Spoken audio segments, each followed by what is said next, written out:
Well, hello everyone, and welcome to the Deepest Lore. We're back after a bit of a hiatus where Simon flew halfway around the world. And, I did 10,000 miles to Botany Bay. It was great, but now it's time for return with a V. How was it? It was great. It was great. I want to extol the value to everybody listening of having a break from it all. I'm not going to use words like digital detox. I mean, I had a burner phone with me, so I could sort of look at Twitter and watch a few streams, but it was excellent. I had 3 weeks in the sun, went on a diet, lost a bit of weight, felt a burst of energy come back, and I recommend it to everybody to tune out, drop out, and go away for a while at some time. I mean, AA goes and has holidays, which I think are very important. Everybody should have a holiday from all of this stuff. I had a week off last week. Right? Yeah. I exclusively watched Marco Pierre White, who honestly has become like a kind of almost solar hero of mine. Yeah. Marco Pierre White is amazing. I might actually do a whole video on Marco Pierre White as almost like a kind of Nietzschean figure. Tell us about him. Oh, he's incredible. He's so intense and serious and sage-like. But also, like, he was a bit of a bad boy back in the day. Like, he used to like kick people out of his restaurant for being rude, and he made Gordon Ramsay cry famously. And excellent. But he and he had a feud with Jamie Oliver, right? And he threatened to wipe the floor with him if he ever saw him in person, after Jamie Oliver accused him of being a psychological bully. But I like the old, much like I always say people like become who they're destined to be, like old Bob Dylan. I like old Marco Pierre White. I like the Marco Pierre White of Knorr Stockpot videos, and he's done this series called BBC Maestro. Yeah, and honestly, it's mesmerizing. And when the missus came back, I was like, look, I've been watching Marco Pierre White. And she was a bit skeptical of her. Then she started watching it, and she was like, "Oh my god, I can see why." It's just incredible figure. He's like a stern Gandalf of cooking. He's Marco Pierre White the Grey, as opposed to Marco Pierre White the White. Yeah, and he's so he's talking about like making a shepherd's pie, but he's taking it so seriously that you have to give him respect, Yeah. But anyway, I also How did he make Gordon Ramsay cry? Well, Gordon Ramsay trained under Marco Pierre White in the 90s, and there's actually footage of him shouting, like as a 19-year-old Gordon Ramsay in Marco Pierre White's kitchen, and he's shouting at them, and he's, doing this sort of thing that chefs do. And famously, Marco Pierre White said, "I did not make Gordon Ramsay cry. He chose to do that himself." So it's just incredible. I just love him. He really is cool.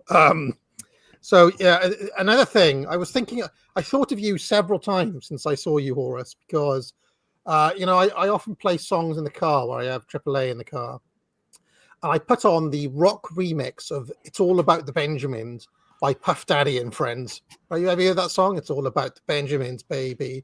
Obviously, I put the clean version on because AAA is 5, so there can be no swearing.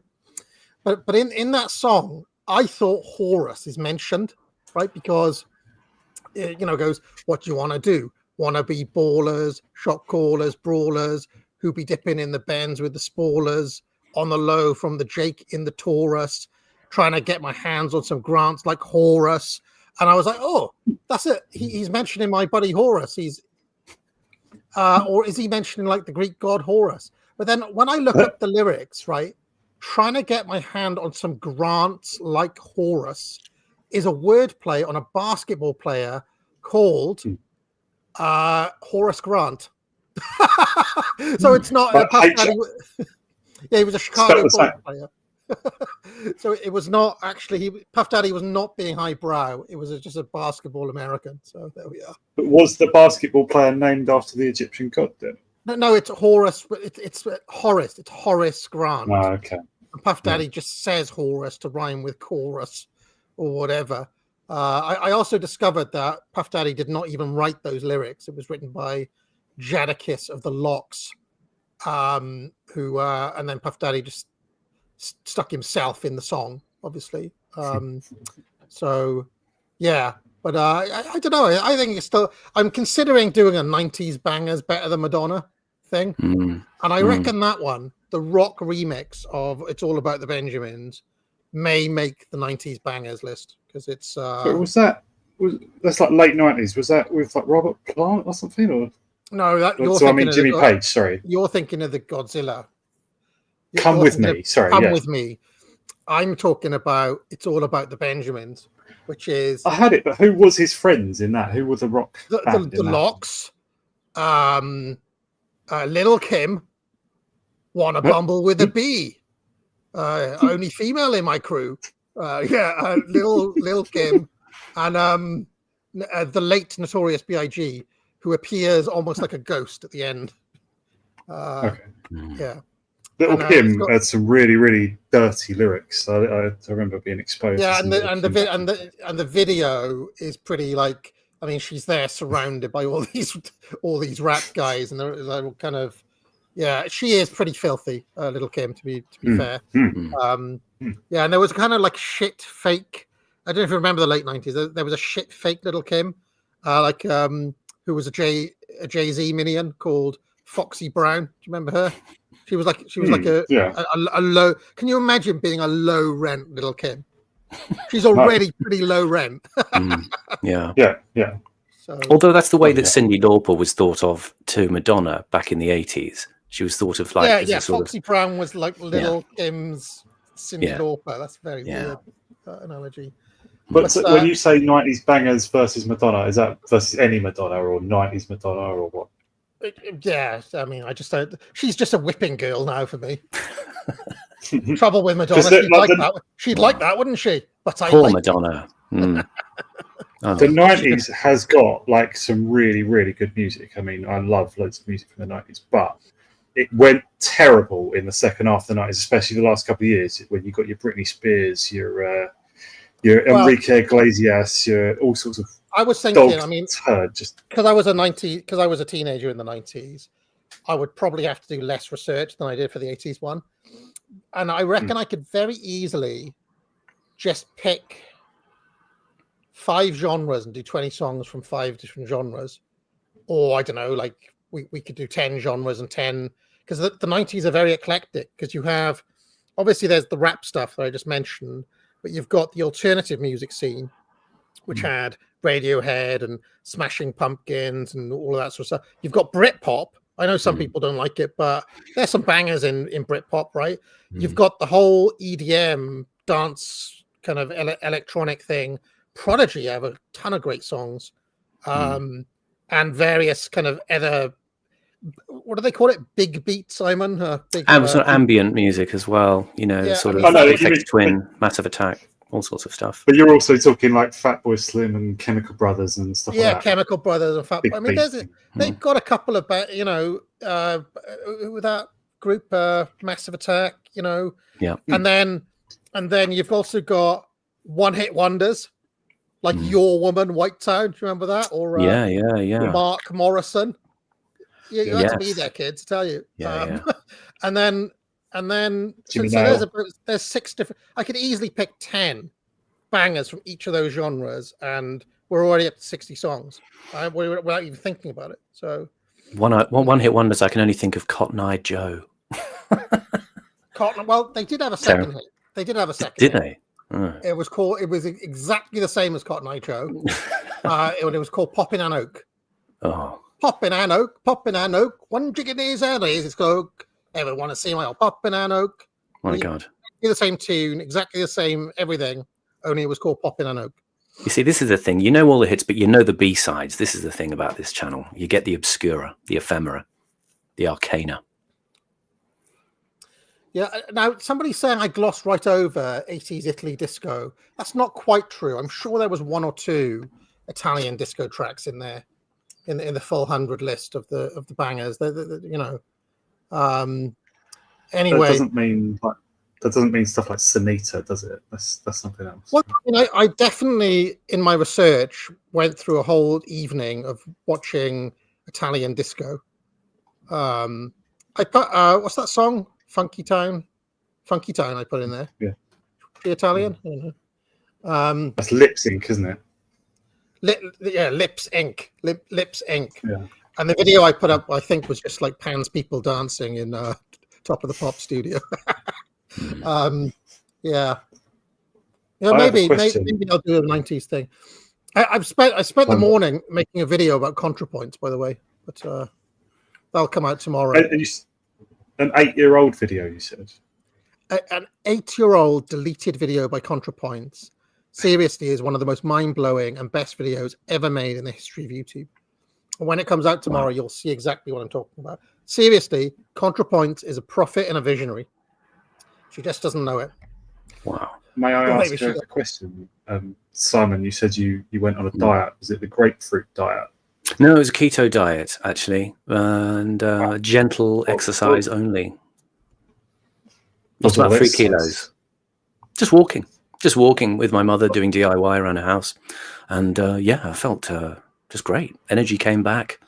I was feeling really foggy and exhausted. And I feel better.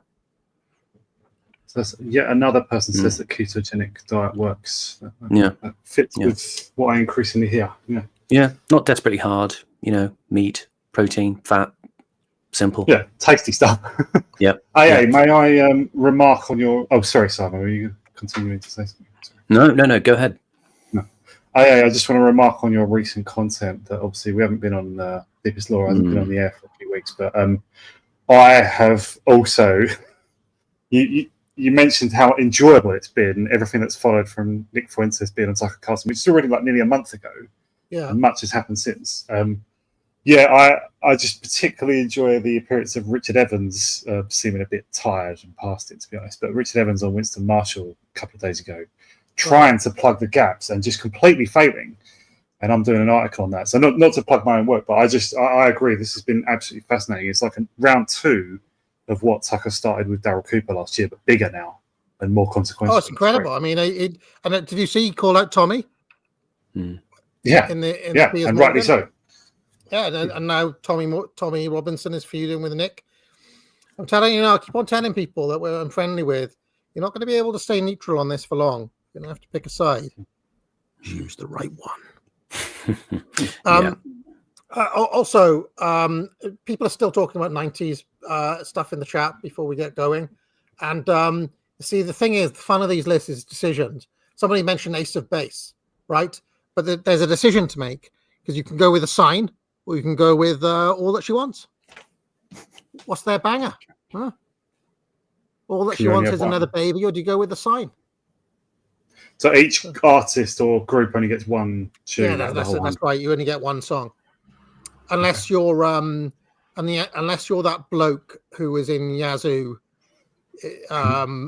he managed to sneak it because he had multiple acts. He was a double act with Alison Moyet, and then he was in a Razor with some gay guy. What's his name? Something Vincent. Vince Clark, wasn't it? And Vince Clark, so he foresaw the method you'd be using, and he positioned himself. Yeah, and he snuck in multiple times by forming new acts.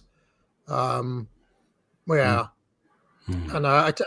fact, I think he was also part of the guy who was in Ultravox was in several groups as well, and he managed to sneak in like 3 or 4 different times as well, 2 or 3 different times. Midge was in a lot of different bands too, and I think he managed to circumnavigate my strict rules. So you have to make decisions so that means there's only one prodigy. So then you've got which one's it going to be? Is it going to be Fat of the Land, or is it going to be early Prodigy, for example? Or, you know, if you're just going to have one Oasis, if you are going to include Oasis at all, what's it going to be? Do you know what I mean? So I know we can't do this for every band, but what's your number one? What's your 2-pack tune that goes in? Well, you see, as I told you before, I roll with the East, and if there's only 10 rap slots, 2-pack would be struggling to get in there. There's a lot of rap bangers. Wow. And because Mobb Deep gets in, but because I go esoteric, right? I'm gonna want to slip in some of my pet tracks like Blase Danger. Right? Nobody knows that song, but it's a fucking banger, for example. Right. So, what is that? I'm gonna have to really have a think about what we're gonna do. And the thing is, you have to create controversy by leaving out, like, if you look at the 80s list, there's tons of massive 80s tunes I deliberately left out. I was actually thinking of like adding them at 300, but I've stopped at 100. But maybe I'll do the same thing for the 90s. So all I'll say is that I tried to rise above the East Coast West Coast feud because I want to appreciate both, but East Coast are going to have to bring the very best of their game to justify leaving Tupac out of the 90s. I mean, Protect Your Neck by Wu-Tang is a shoe-in. I want to include that All About the Benjamins. You know, it's not that good. B.I.G. I like Kick in the Door by B.I.G. You know, B.I.G.'s got some good tunes. Jay-Z's got a few good ones. But yeah, but I like some underrated things like They Reminisce Over You by Pete Rock by Pete Rock and CL Smooth. You know, that's a tribute to their friend as well. That's a nice song. I like it. It's going to be an education for the youth, as all my things are. But I'm thinking out loud as we're talking. Maybe it'll be something to do after this stream. But anyway, just before we get going, Christmas is coming up. I have to remind people to buy courses. I'm going to play my ad. When we come back, Horace is going to tell you what he's got in the works. Simon's going to tell you what he's up to. And then we're going to get going with the review. Before you go, just a quick word from our sponsor here. First you had The Populist Delusion, then you had The Prophets of Doom, and now the new book Applied Elite Theory by Dr. Nima Parvini, aka Academic Agent, out now from Imperium Press. If you want absolute stone cold bangers, then that is hot stuff. You can get that at a number of different places. Fantastic, absolutely fantastic. Are you sick of hearing about Marx and Keynes? Do you want to know why neoclassical economics is so flawed? Have you ever wondered how to work out the marginal productivity of a burger bun? Do you want to level up your econ knowledge? Buy it now. £350. Foundations of Economics. Foundations of Economics. I'm here. Foundations of Economics. Get it now. That's still my own personal favorite because of the surreal randomness of it all. Simon, remind us. Can't get you out of my head. I thought we were still in episode 1. We're actually in episode 2. Yeah, I think it was the experience of hypernormalization where it seemed interminable and we did many installments. But yeah, we are on to episode 2 and we got through the first half. And I'll just answer that request. I see on Twitter, Ploppy Son of Ploppy has asked if we can have a season recap for this episode. So here we go. What we started with episode 2 was Curtis iterating the theme of the post-colonial discomfort at the new roles, especially in Britain.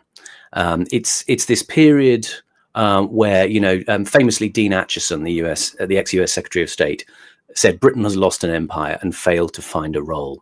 And so you'd be started off with that disquiet growing in Britain. We see Britain sort of haunted by the imperial ghosts, and it's no longer living up to its imperial vitality. And then, meanwhile, over in China, Mao is releasing the youthful energy of the Cultural Revolution to punish the old non-governing communist elites. This idea of refreshing the permanent revolution by purging these residual hierarchies of old China. That coincides with radical student ferment in East Germany. as youth are sort of striking up a kind of j'accuse against the older generation, who it suspects of carrying on the Nazi power structure in the post-war era. And there's this idea of these old political systems persisting. Increasingly, though, it's being suspected that they're just instrumentalities of American hegemony, and they are underwritten by America's own, as David Graeber, the guy who inspires Curtis with this series, calls it, structural violence, and how that structural violence plays out internally. Like in America, for example, not only with the officially sanctioned civil rights narrative to contain dissent by, a sort of a performance of contrition about the past, but also the radical black politics that have been kept out of the system and which start to galvanize around these figures that we saw last time, like Stokely Carmichael, the Black Panthers, Afeni Shakur. And you have in Britain a contrast with all of that. There's all these countries where these things are happening, Czechoslovakia, Germany, France, there's all these protests. But in Britain, the white radicals are failing to summon up the same revolutionary ardor. And this is because Britain has been successfully captivated by the media.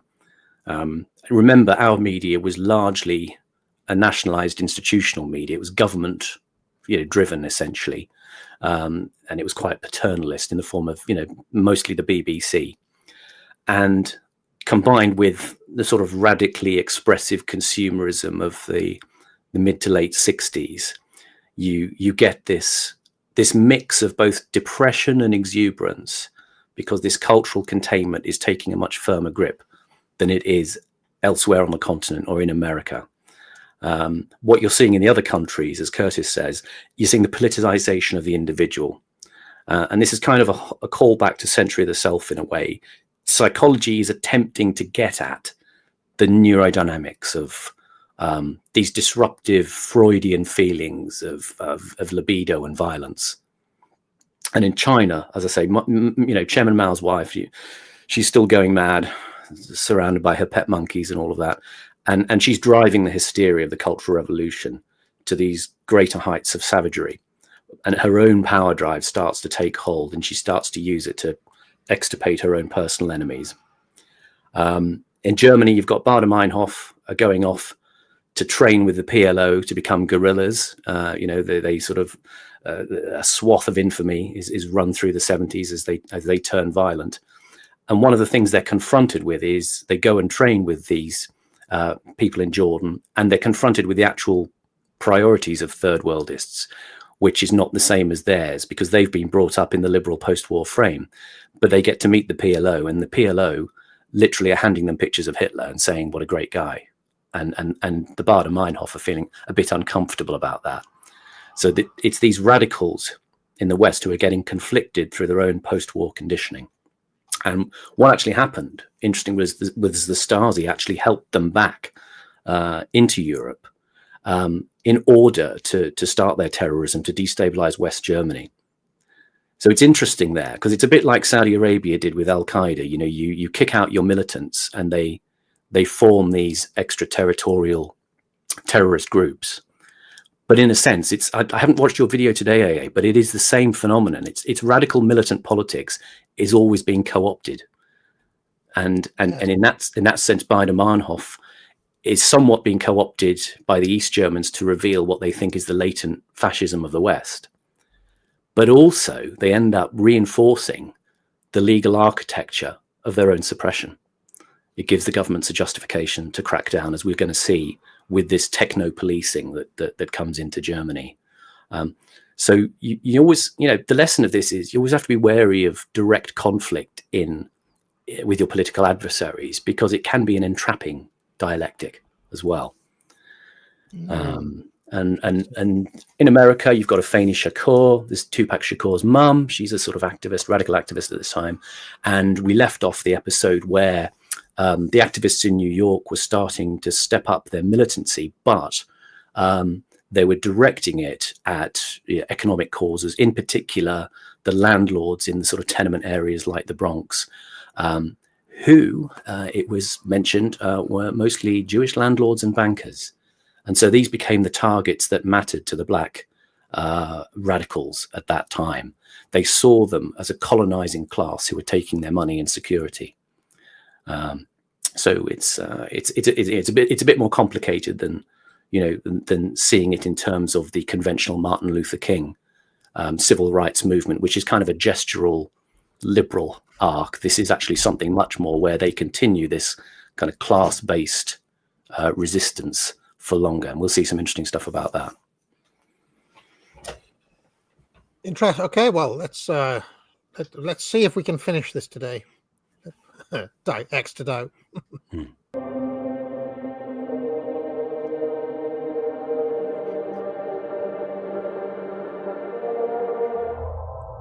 When Michael X came out of jail, he found that the world had completely changed, but not in the way he had hoped.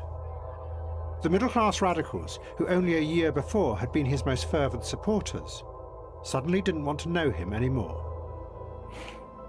In Notting Hill, no one talked of violent revolution or of bringing down the corrupt power structure. That's ContraPoints today. That's the left-winger. That's the ardent radical left-winger from 2017 looking around like Vincent Vega from Pulp Fiction being like, where are you, ContraPoints? Oh, you side with the government now. Oh, fuck. This conviction he had, just to mention, he was released from jail because he was convicted in 1967 under the Race Relations Act for inciting racial hatred, because he'd given a speech where he talked about the Notting Hill riots, and he'd said, white men have no soul. And that was deemed likely to stir up racial hatred. So interestingly, he was sent down for 12 months. Of course, today that would make him the Home Secretary, wouldn't it? Pretty much. Well, that seems to be how sort of civil rights and race relations thing works, right? They do also chop off the most sort of overtly racialist end of the blacks and other minorities as well, right? Like, because that upsets everyone. That upsets the so-called peace that they've created, The overt racialism from either end can be disruptive.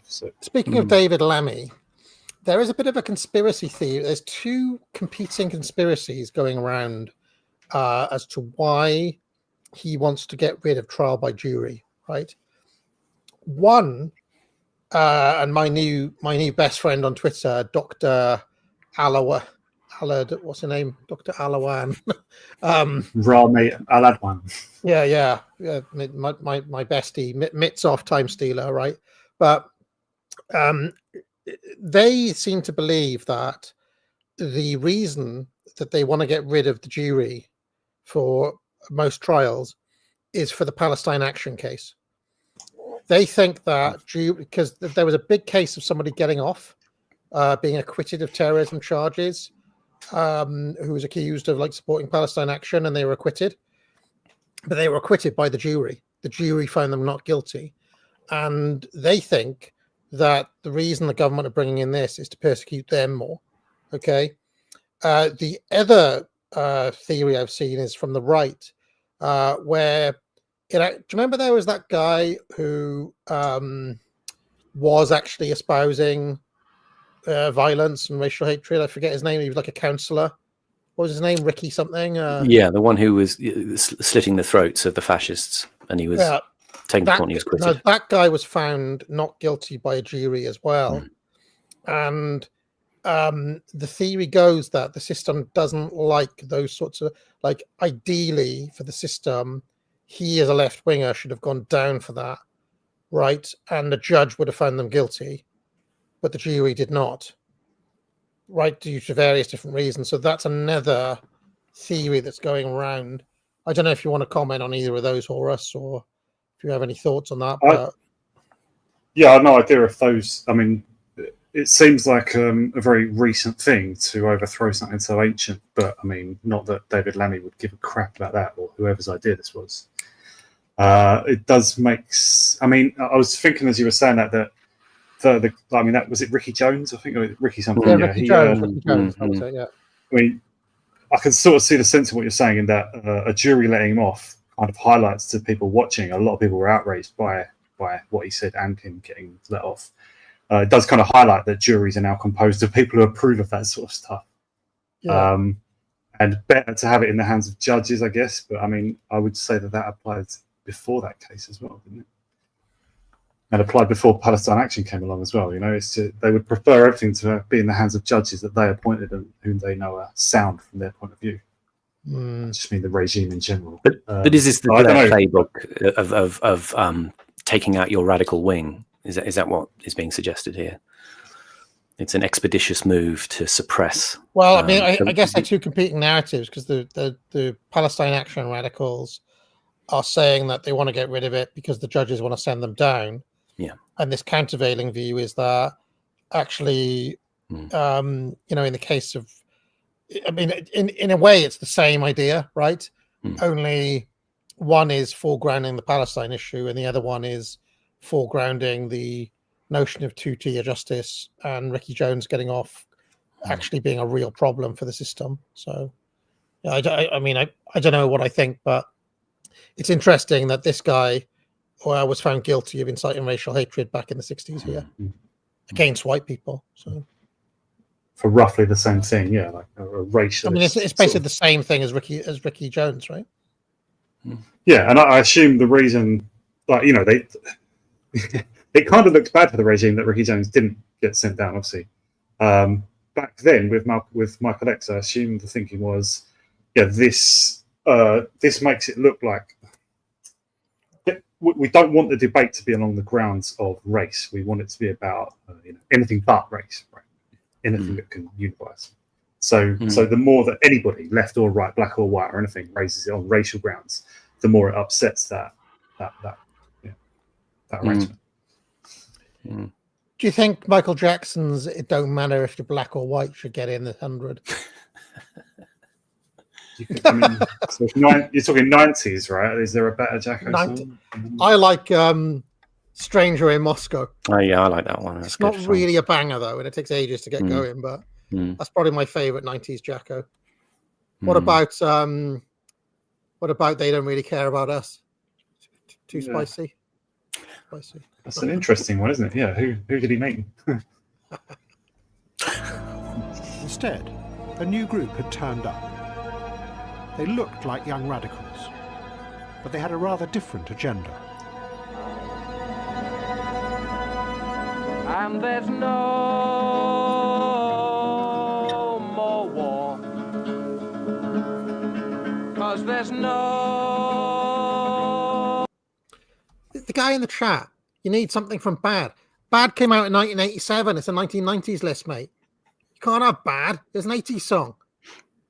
Well, I picked Smooth Criminal. Anyway, let's carry on for the 80s list. Let's get back to this 1960s banger from this this guy.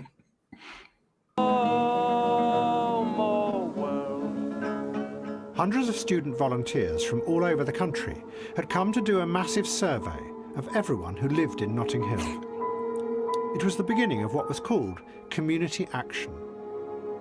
They were going to use the data to create neighbourhood centres, which they said would be a different way of empowering the local people. Parts of Notting Hill are closed off from the general mainstream of society, treated differently from society, sometimes treated as a social dustbin, sometimes treated as a ghetto. Hello. Pause. Lighting. Just for a second there, just the number of pipes on display there, and suits and ties in that little group of kind of white liberal managerial class kids. It reminded me of sort of a young Tories meeting or something. Yeah, I was thinking. I mean, I met that Harrison Pitt the other day and did an interview. I was watching a little bit of it back, and the missus happened to have and she said, "Oh, that he looks like he's from the 1940s. That guy. He is young, isn't he? He's like he looks like he's from the 40s or 30s or something." And as I was watching these, I was like, "Oh, that looks like a gathering of right-wing youth." Yeah, like modern right-wing youth look like that crowd that we just saw. Exactly. With the pipes and everything. Exactly. They've probably got wacky coloured socks like the young Tories who turn up to conference have, and they dress kind of the style of 1980s Tory MPs with the big, big spectacles. Who did Curtis say? Who is this going around to people's houses and community centres and stuff? What he's saying is essentially there's a kind of a new white liberal youth who are coming in, with concerned face, coming in to kind of take social activism to a more responsible level. I mean, essentially, these people are probably going to be the people who inhabit New Labour in the future. Essentially, the kind of Peter Haines and people like that, the worthy cause liberals who want to come in and sort of take over the issue and kind of audit it properly and have a sort of more moderate and controlled form of social activism than the sort of the disruptive elements like Michael X, who are sort of not within the kind of ambit of the system. 30 years later, Richard Curtis made Notting Hill, didn't he? Yeah. When I think of pipe smokers, I think of Harold Wilson, Neil Kinnock, and Tony Benn. Did Kinnock smoke a pipe? Did Kinnock smoke a pipe? Yeah. I never seen Kinnock with a pipe. Yeah. You're right. Yeah. Yes. Young fogey. But it's interesting. This is a sort of thematic sequence for Curtis. It's this attempt to run society by measurable behaviours, and we all kind of know where that leads. Guy in the chat saying, hey, if you're watching, I'm a wacky youth that also understands references. No, you don't. You don't understand the references. What we've paused at here? They're canvassing. Are they like sort of canvassing for opinions or something in Notting Hill? Not so much canvassing. I think they're sort of they're auditing social conditions. So it's kind of a sociological exercise, really. And Curtis is going to talk about it in a minute, as these are the children of the old colonial elites who are now, starting, in a sense, to insert themselves into political discourse in Britain by taking up these causes of, minoritarian grievance or, class grievance. And they're formalizing these in, so the idea is, in the context of this moment of racial kind of fracture in Britain, that nonetheless a white elite is still kind of managing or attempting to manage the situation in some sense. I mean, you've got to remember also with this, there's a bit of ambiguity with Michael X. On the one hand, there is the sense of, a black-white resentment carried by people like Michael X. That's in contrast to people like Edgar Mittelholzer, the writer we saw in the last episode, who actually was, very much more reactionary than most conservatives. There's this element both of the racial resentment that goes on with Michael X, but he does also have this dimension of disappointment with the old country. They're coming back. Yes, sometimes they're being treated badly and they're being racially abused, but Curtis is identifying that they have this sadness about the way that the country no longer lives up to its heroic imperial vitality and assertiveness. And that is something that Michael X expresses. But of course, we see in this episode, he gives up and he just goes back to crime. I'm going to obnoxiously just make an insane amount of references for the rest of this, just to prove this young man wrong. I mean, I always remember reading this essay by Sartre about historical context being like a fruit, right? That starts to go rotten as soon as it touches the ground, right? Unless you can have it the moment it falls off the tree, you're never going to be able to recover the original context. In fact, I've got a good example, right?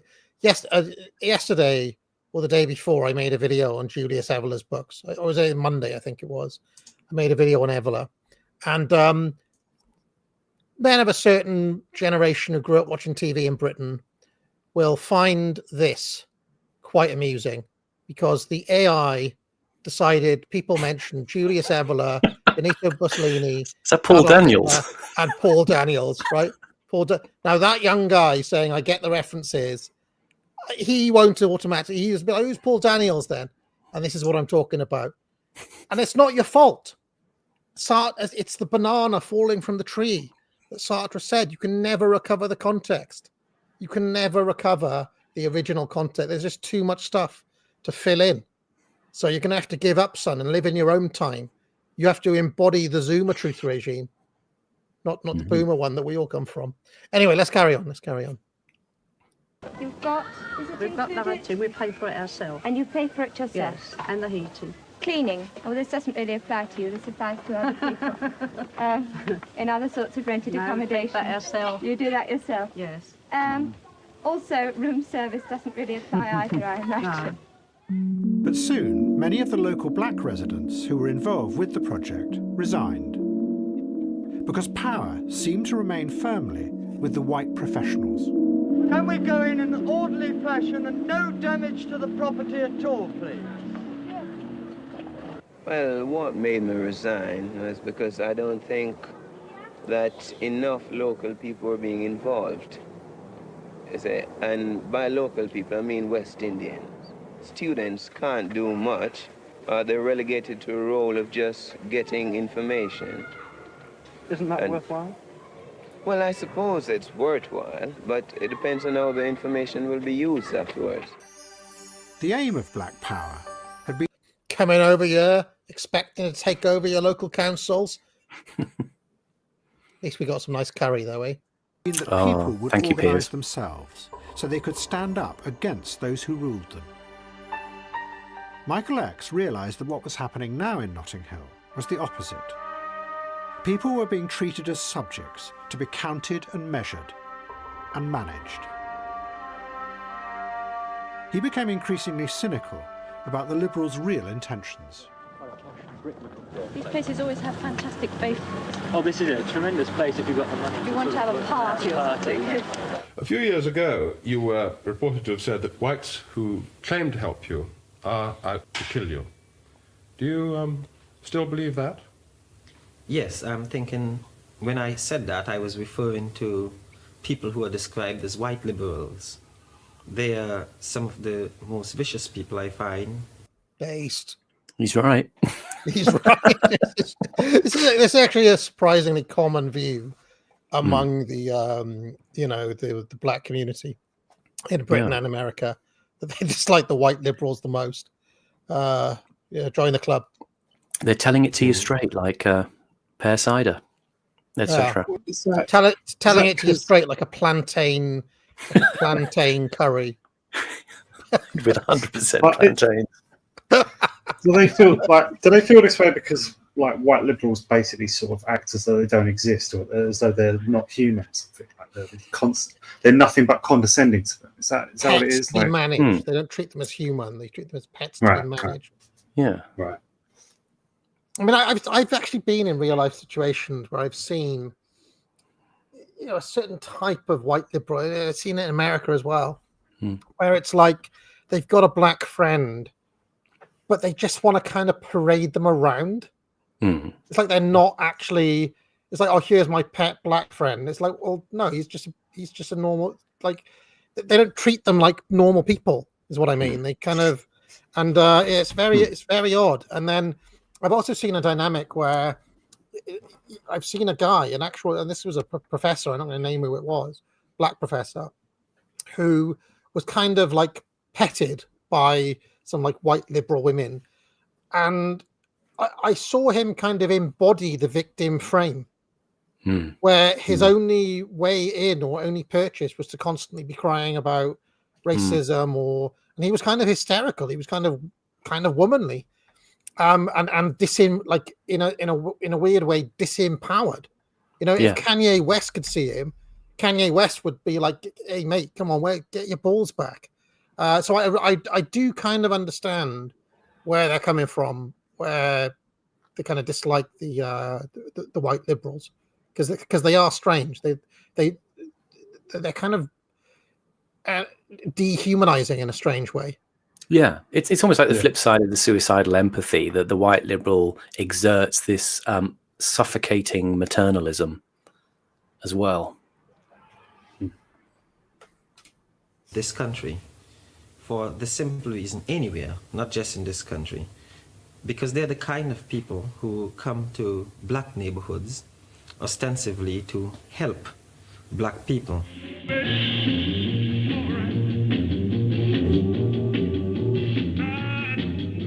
Michael X had come to believe that the talk of revolution had just been empty rhetoric that disguised something else. The new groups might look like radicals and dance to black music, But really, they were the children of the colonialists who had run the empire, and they had no intention of giving up their power. That old system of power was simply mutating, morphing into a new form that camouflaged itself in radicalism, but still would manage and control. They were right. I think this is basically correct. Pause a second.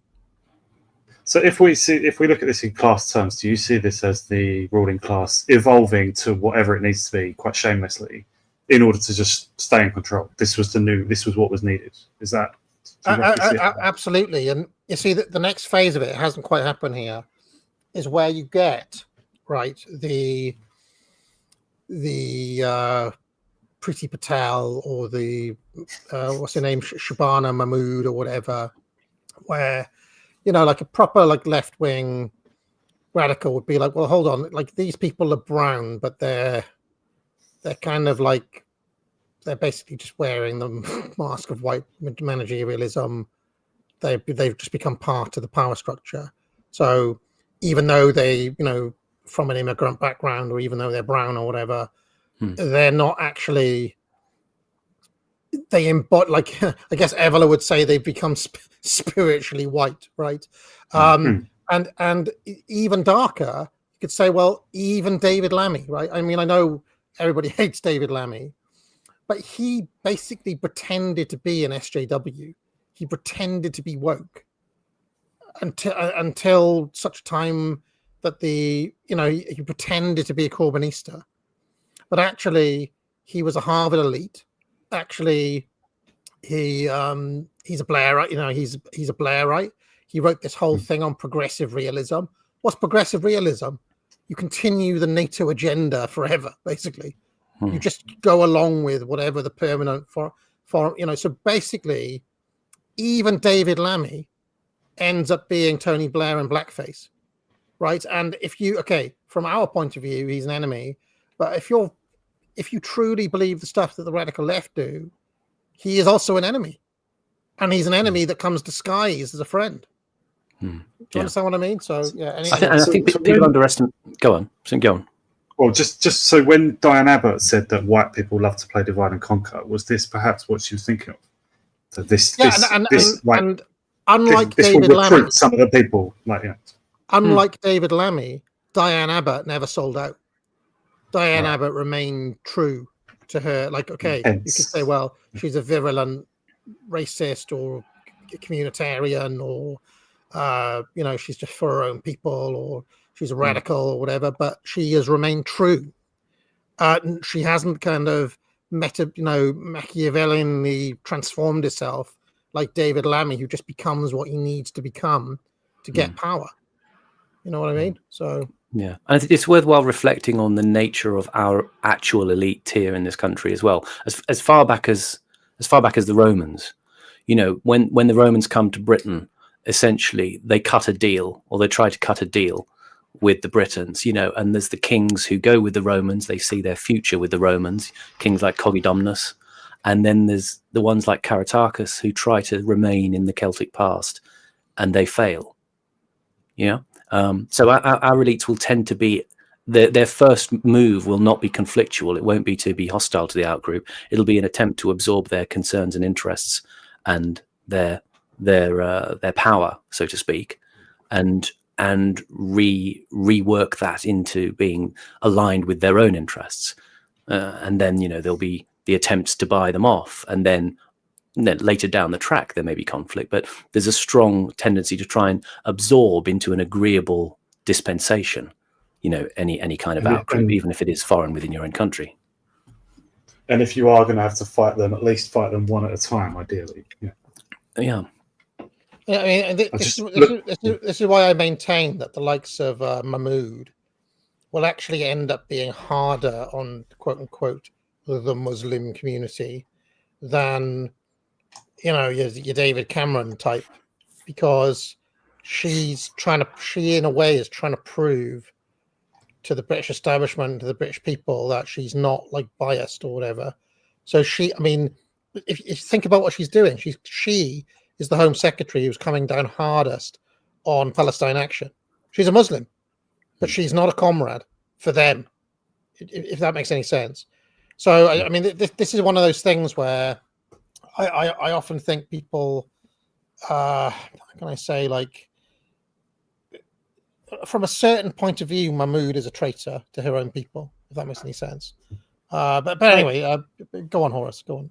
Well, something similar is true of Sadiq Khan as well. Like, much as people portray him as, like, you know, the guy who once was a lawyer for the Nation of Islam or something, or, you know, whatever. But one thing he's not is an Islamist. He's actually like he's more just like a Blairite, like anti-white multiculturalist sort of thing. Like, not even he doesn't even say anti-white things particularly, but it's like he long ago just became a Labour guy rather than, like, he's not particularly a Pakistani or a Muslim. And he's a sniveler, pride. I mean, imagine you're a hardcore Muslim, right?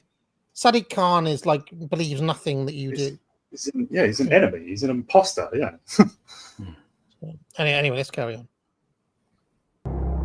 Michael X was an ambitious man who had badly wanted political power.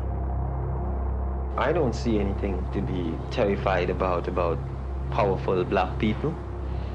I'm a pretty powerful black man. I'm the most powerful black man in Europe. But now he saw that he was never going to get it. So he decided that he too would revert to the old forms of power that he knew well: extortion and violence.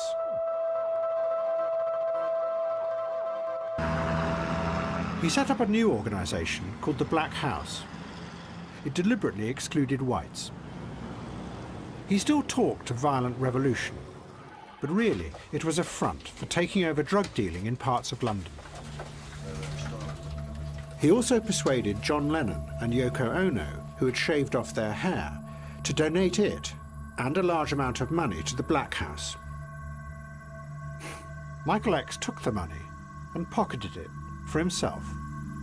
Look how easily they were played. Look how easily John and Yoko were played by this guy. Michael was putting every single cent he could get in his own pocket. He didn't care about black people.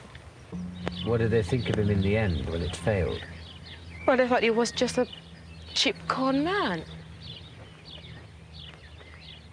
They lost faith in Michael in the end. But he was just playing his games, you know.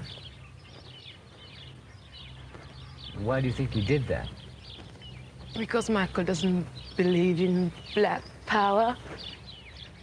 Michael is just on a power trip for his own benefit. Michael doesn't like black people because Michael is half white. In a short time, I'm going to ask you to put your face up against that face piece and look in this box while I ask you to solve some multiplication problems in your head. The problems will be relatively simple. They'll be given to you verbally, and I will ask you to give me the answer verbally back. Give me only the answer. Once you have given me the answer... Something about this really reminds me of that scene in Ghostbusters with Bill Murray. Really, really similar to that. There's an error reference for you, son. Back off, I'm a scientist. Dismiss the problem. Back off, man. I'm a scientist. Is this Ghostbusters 1 or 2? Is it 1 or 2? I can't remember. The first one. The first one where yeah. Venkman's doing the card testing in the lab to try and score with the chick, and he's punishing the dweeby guy with electric shocks. It's a great scene, but isn't that the second one, though? No, it's the first. Ghostbusters 2? Because Ghostbusters 2 is pretty poor, but I thought that was the only good scene in it, really. Oh, okay. Sorry. Yeah, it's the first one. Ghostbusters 2 is pretty weak by comparison, isn't it? And the irony is the dweeby guy's actually guessing the cards right, and he's still punishing him. From your mind, yeah, he's wasting a genuine... He's found a genuine psychic. Like, an absolute wonder. And he's wasting it just to get laid. Yeah, it's brilliant. Yeah. Venkman, no ethics whatsoever. No morals. The next one. Many psychologists had begun to take Dr. Hess's experiments with the pupils of the eye further. They were fascinated by the idea that there might be other forces inside the mind that people themselves weren't aware of. One of them was a young psychologist studying in America called Daniel Kahneman. His fascination with the complexity of the mind had come from a moment of terror when he was a child, living in Nazi-occupied France during the Second World War. One day he had been stopped by an SS officer. Kahneman was a Jew, and the SS was in charge of sending people to the death camps. He was convinced that he was about to be sent away to be killed. But the SS man picked him up, kissed him, and showed him pictures of his own son in Germany.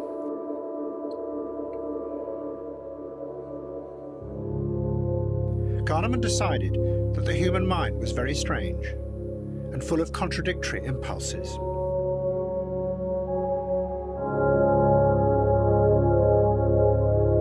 "17 times 19. Now, he, along with other psychologists inspired by Dr. Hess, studied the pupils in people's eyes as they gave them all kinds of problems to solve, while distracting them with music and noise. I should mention Daniel Kahneman, a great influence on me personally and my career in particular. Never met him, but yeah, I still am broadly convinced by that book, Thinking Fast and Slow, which in many ways ruined my life. In many ways didn't as well, but you know.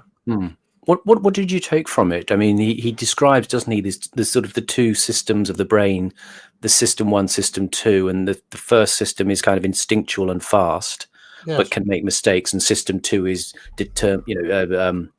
deliberative and analytical, but tends to be the minor player, tends to be the lazy player in the brain. Exactly. Yes, and reasoning tends to follow the gut instinct. Yeah, I mean, I generally, it basically transformed how I understood everything. Because if you truly understand that book, it's pretty radical. Like he says, like, look, even people in positions of authority you think are experts, actually, they're going with their gut instinct a lot of the time. They're going on intuition, not on reasoning. And they could be like doctors making decisions about, complex operations. They could be finance gurus. They could be CEOs of companies. So basically, the world is a lot less rational than human beings are a lot less rational than we think they are, because they're relying on intuition most of the time. And then when they're confronted by something that they've gone with their intuition or their gut instinct, when they're confronted, they tend to double down, because confirmation bias is one of the most powerful forces. So people tend to double down, triple down. They experience cognitive bias.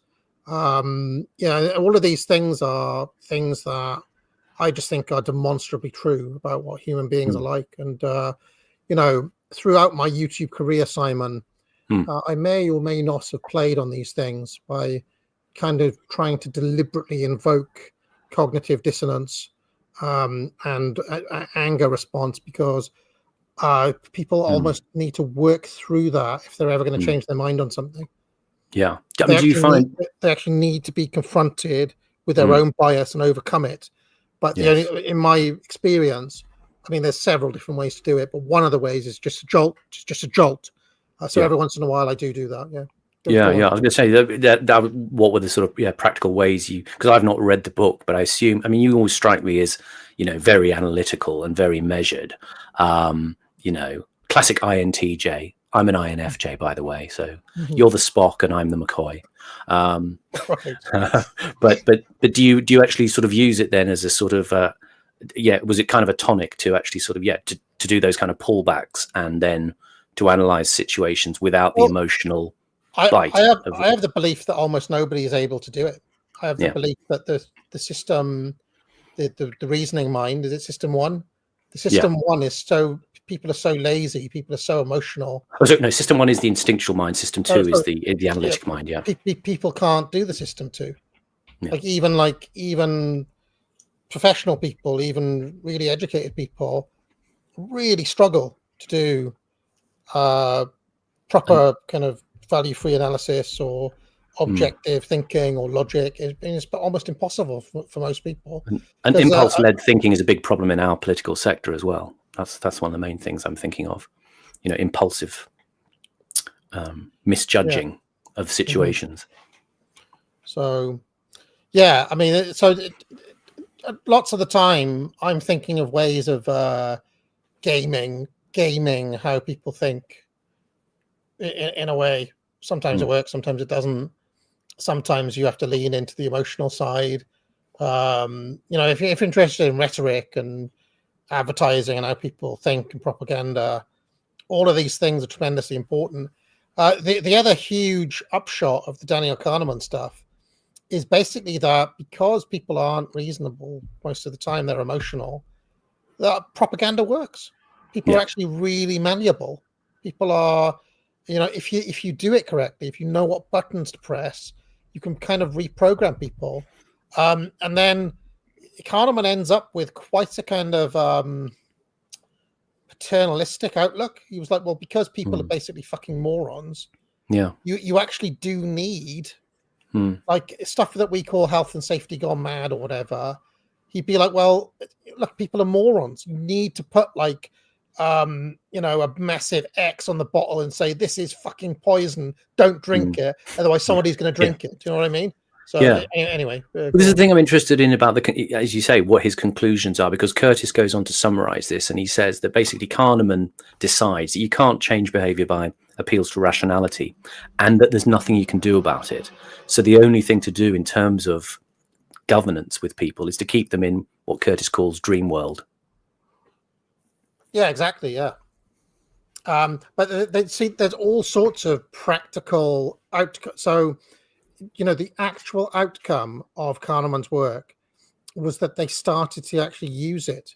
Like, for example, have you ever been in a place of work and there's a pair of eyes on the wall saying like, wash up the dishes, or I don't know.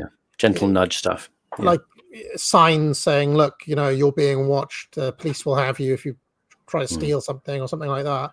All of these things are subtle or not so subtle ways of jolting, like bypassing the rational brain and getting to the heuristics, which is really what Kahneman's work is all about.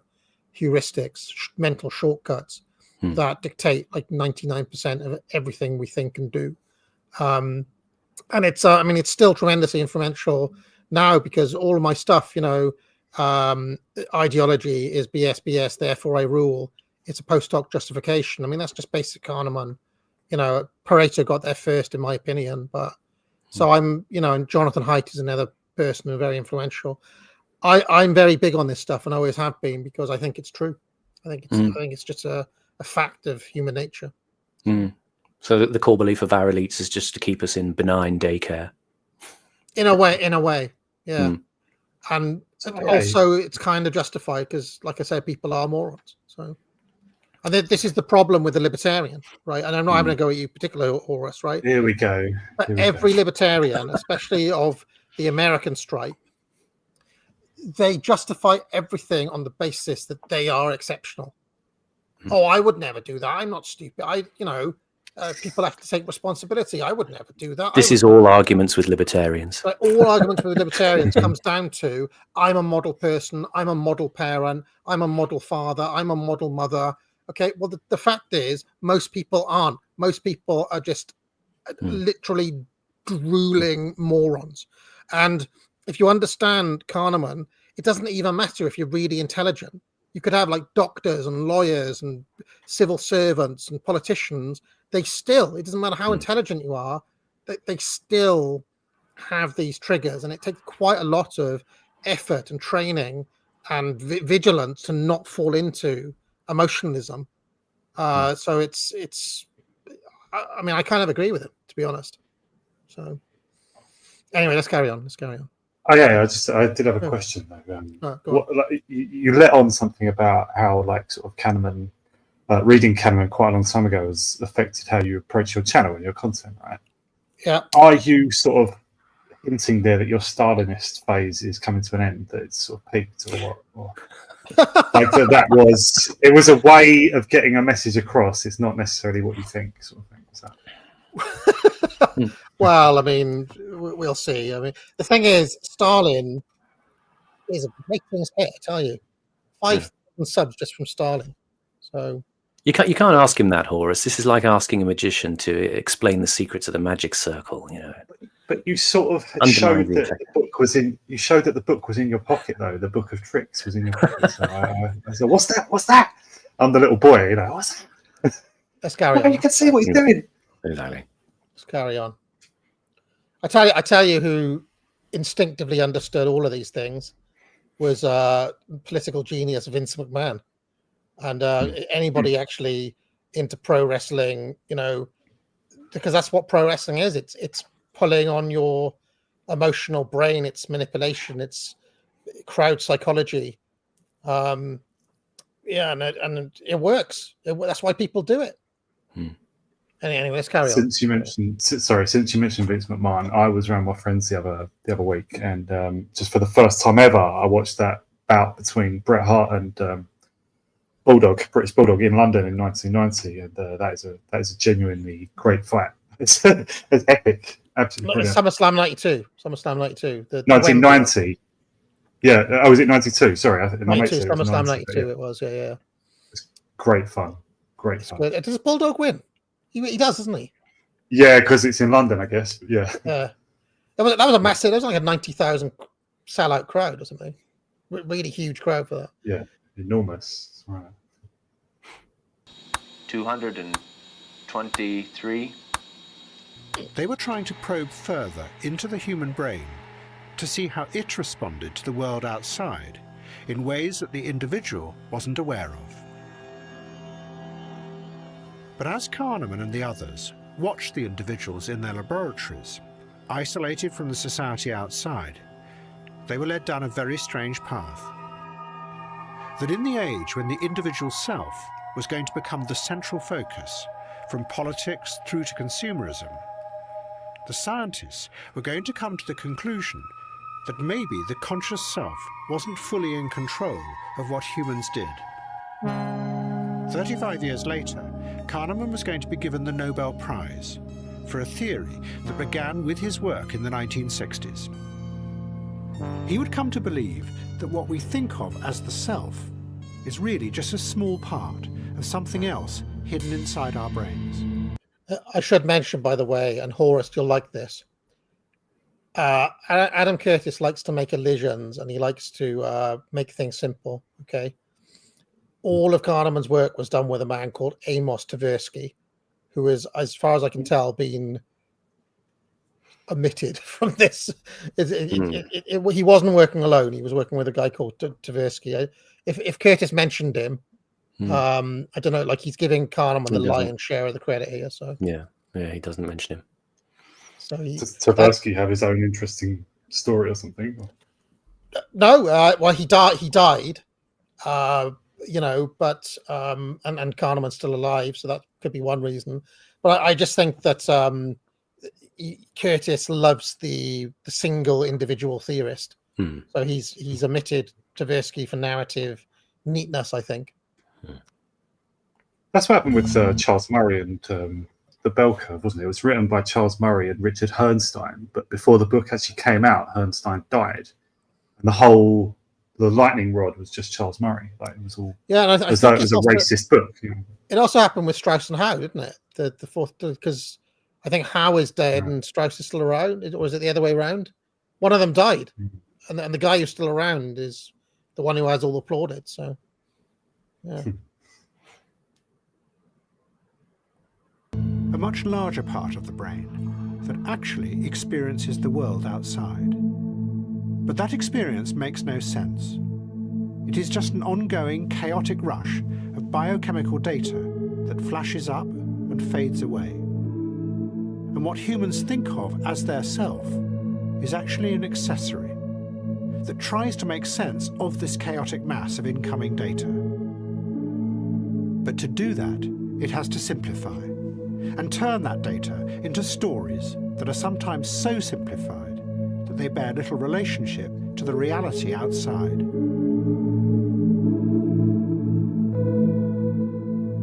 It gives people the feeling that they are in control, but that is just a comforting illusion. Now, this was one of those things I could never quite understand, Simon, and you might have a greater insight. Is that one of the aspects of this was the study of dreams. And as far as I can remember, they claim that when you dream, it's just a series of random images flashing, right? And that the narrative is constructed after you wake up and remember it. You actually, like, you impose a pattern on something that has no pattern. Yes. Now, because some dreams you have are so vivid and so narrative, I struggle to believe that, or I struggle to, and yet they insist that there is no narrative in the dream. It's just random. Yes. And I was listening to the writer Ken Hollings talking about this recently on a podcast about the phenomenon. You wake up, you've had a dream, but as soon as you attempt to try and reconstruct it, it kind of falls apart in your head. Yes. So I don't have any particular insight into that at all. But it's just one of those strange because I mean, weird and random things do happen in dreams, but I really struggle to believe this idea that there's no narrative whatsoever, that all the narrative is imposed. And then another aspect they talk about this in is memory, is when you're actually constructing your own past and you remember things that happen and somebody else may remember it differently, and but it's convenient for you to remember it a certain way. And even to protect yourself, you kind of tell a story and you come out as the hero, or tell us certain things that kind of become kind of facts about yourself, even though they may not have happened, and things like that. It's like an internalized form of, do you print the truth or do you print the legend? You always print the legend, but you don't even realize you're doing it. Have you chaps, just as you mentioned dreams, have you chaps ever experienced, or anyone in the audience, have you ever had a dream where there seems to be an implicit backstory to the dream? Like there's a different reality that's already happened that you remember in the dream. Like, what you mean, things that you already instinctively know while you're having the dream, you mean? No, I mean, like, I don't know, you already, that you're talking to a woman and you'd already had a relationship with before or something, or you're being chased and you know why, you did kill the guy or something, That's a weird thing. Because I find that if anything goes more against what you were saying a second ago, that there's no narrative in mind. There's a pre-narrative as well. It seems. When I was a kid, I used to have a reoccurring dream that there was a woman sitting on one of the beds in our house from the French Revolution, and she was awaiting the guillotine, and she was frightened, and the mob was coming for her.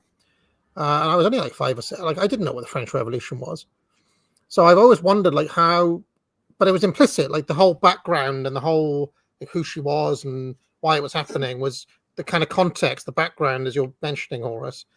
I kind of already knew it. I've always kind of, I've never quite understood how I had those dreams about a woman from the French Revolution, but there we are. We're getting lots of yeses in the chat. People recognise this phenomenon.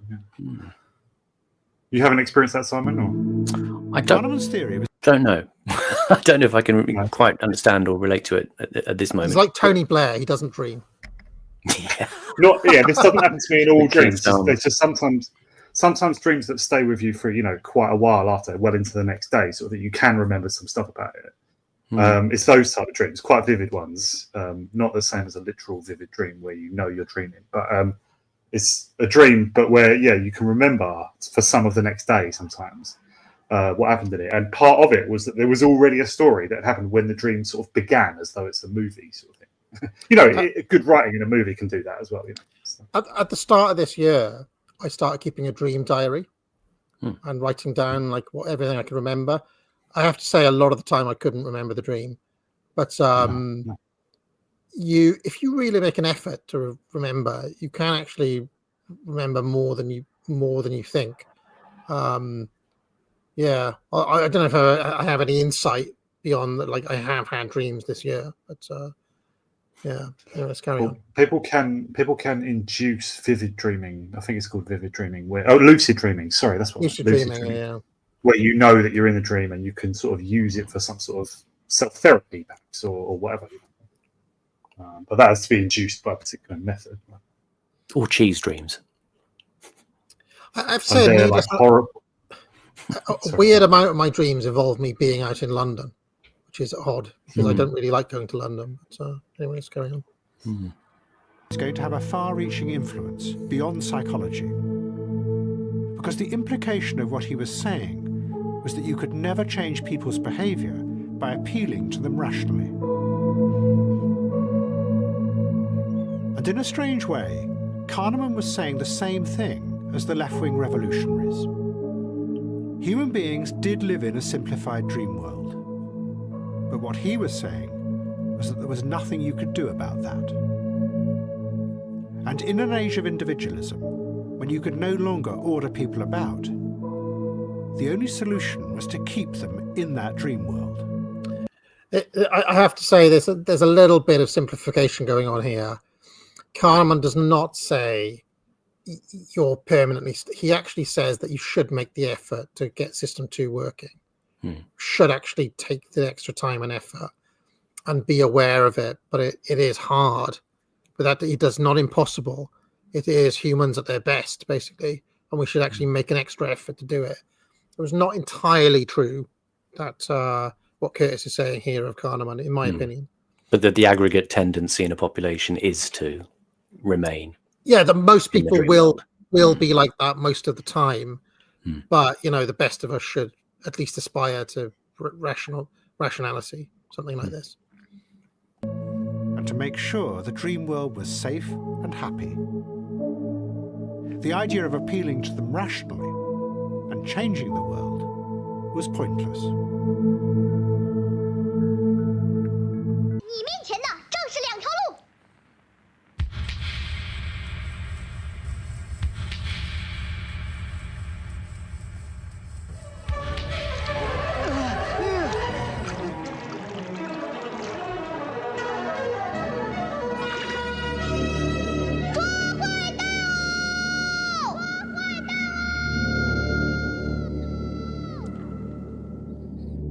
By now, China was in a state of almost civil war. Different groups of armed Red Guards were fighting running battles with each other in all the major cities. But Jiang Qing still believed that real power was almost within her grasp. She had destroyed the one man who was seen as Mao's successor, Liu Shaoqi. Red Guards took Liu from his house when he was beaten up and imprisoned. Everyone, including children, were told that he too was a demon.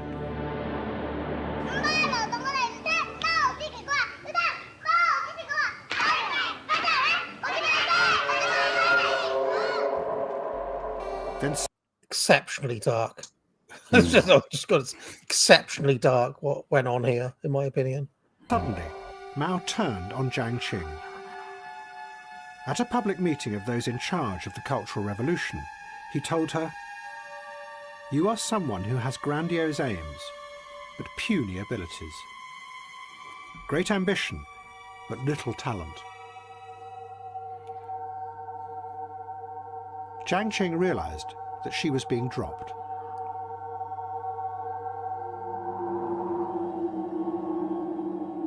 In her operas, Jiang Qing had gone back into China's past. Her aim had been to rework them, to express a new kind of revolution. But in reality, she had reawakened a dark and poisonous violence that had lurked under the surface of China for hundreds of years. It was driven by a resentment of the rigid hierarchies that the revolution had not really changed. Mao had not given her or anyone else guidance about what to do with the fury that she had summoned up.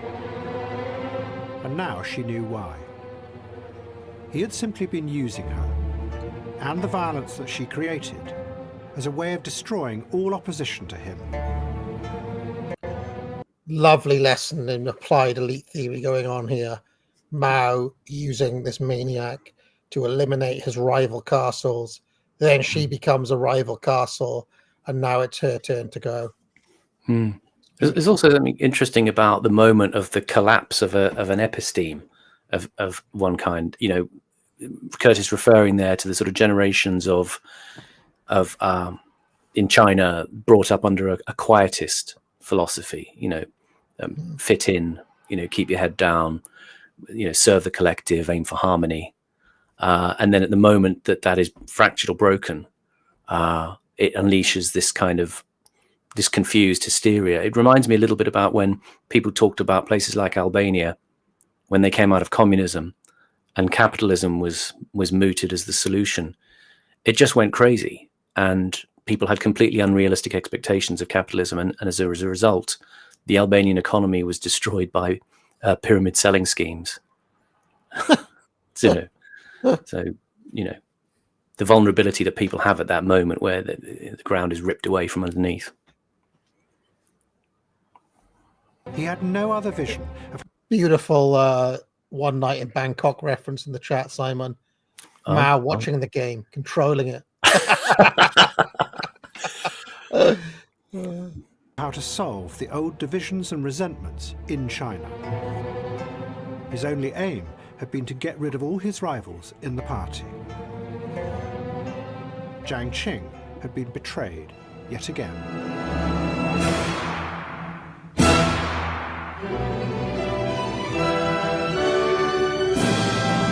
I mean, let's be honest, though. She was a silly bint, wasn't she? Yeah. An absolutely silly, psychotic bint. So, Crackers. She began thinking of herself as a political heavyweight. Schoolgirl era. Don't take on the big man. He's going to get rid of you. You just have to study Henry VIII to understand all power. If you start getting ideas above your station, you will be Thomas Cromwell. There can only be one.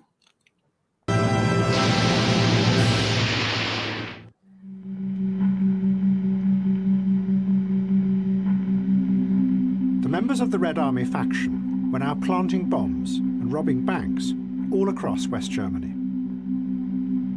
They announced that they had now become Maoists, followers of Mao Zedong. That's another one for the 90s playlist. What about Scooby Snacks? Running around robbing banks. Do you remember? Is that a 90s song? It's Fun-Loving Criminals, right? Fun-Loving Criminals. But that wouldn't get in as a rap song. That would have to go in a different category. But, yeah. That is not rap. The King of New York was one of their tunes as well, right? That was about John Gotti. Yeah. They had a couple. I prefer that one. It's ridiculous. I don't actually like John Gotti, but I prefer that song. And they were going to awaken the popular masses. The government were desperate to catch them. And they turned to a man who said he knew how to find them.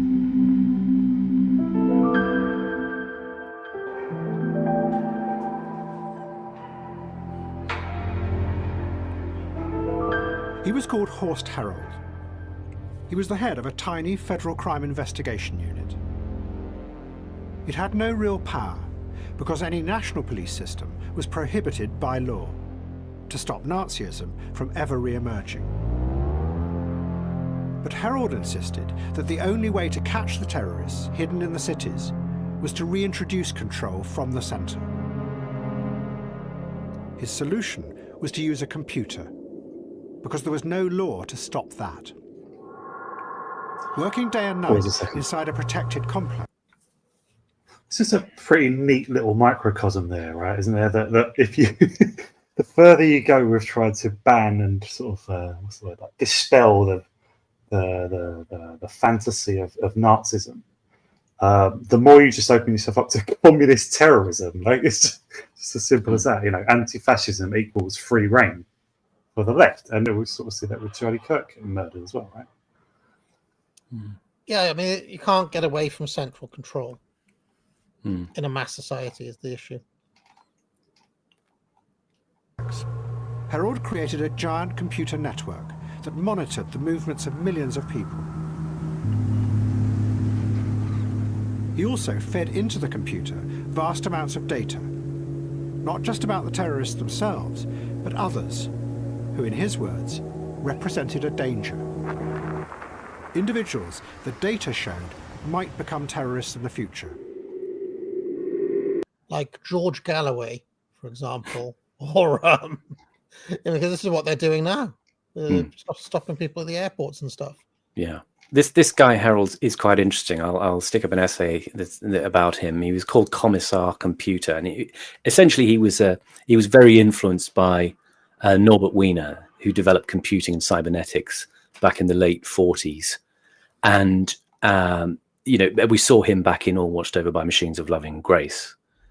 And what really, to boil it down, what Harold's project was to create what he called techno-policing, which was to sort of essentially map behavior in its place, where it is located, and then to use systems of cybernetic feedback and linkage to then sort of, as it were, almost reverse engineer the police strategies to address how they would deal with crime. And it was a move to sort of take it away from the idea of the state as a central repressive force, as they would have viewed the Nazi regime, to be a preventative or a precautionary state, what they called a Präventionsstaat. So this, again, lends itself to a lot of what came into politics later, along with the Green Lobby as well, of the precautionary principle. And he felt what you could do was, with cybernetic systems of analysis applied to crime, you could essentially get to the point where you could take the subjectivity out of policing. And even to the extent that crimes could all be done by what he called scientification of policing, such that evidence would be gathered with the sort of the greatest accuracy and delicacy, and you wouldn't need witnesses to crimes anymore. You would do everything completely technologically, technocratically, and law, in a sense, would be downgraded. There was an interesting bit in the essay that talked about his cybernetic utopianism, and it says, utopianism has grave implications for law. As Carl Schmitt, the paradigmatic thinker of deficiency, unraveling, and cataclysm, pointed out in his later work, utopianism negates law. Any perfect and ubiquitous enforcement of law would threaten the legal form itself. As a normative structure, law depends on a gap between what is and what should be is, and ought. In a state of utopia, these two dimensions necessarily converge. Everything that should be is, hence law dissolves.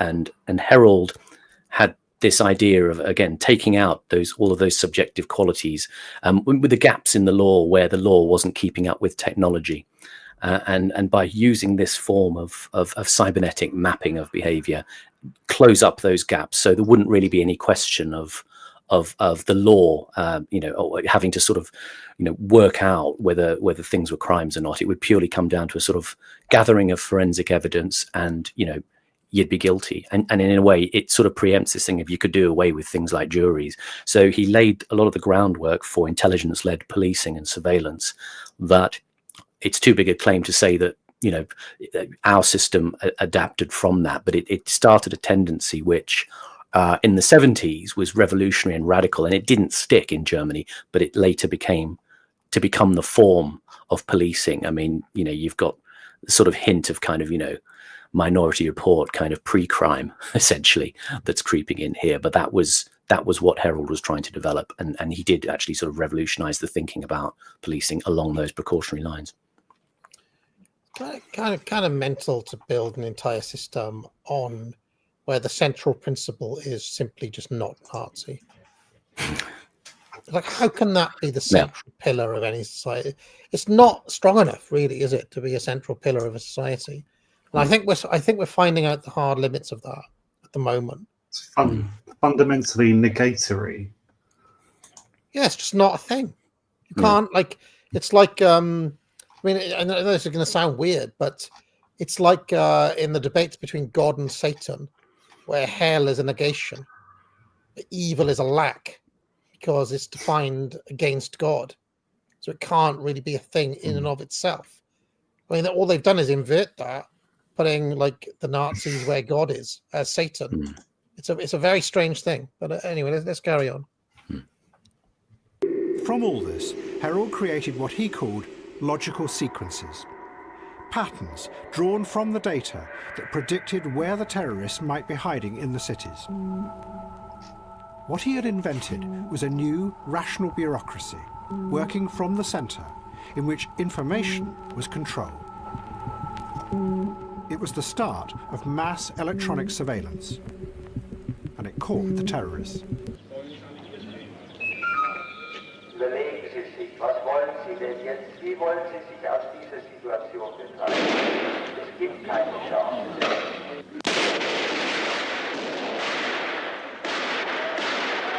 But Horst Herold was not just an unthinking technocrat.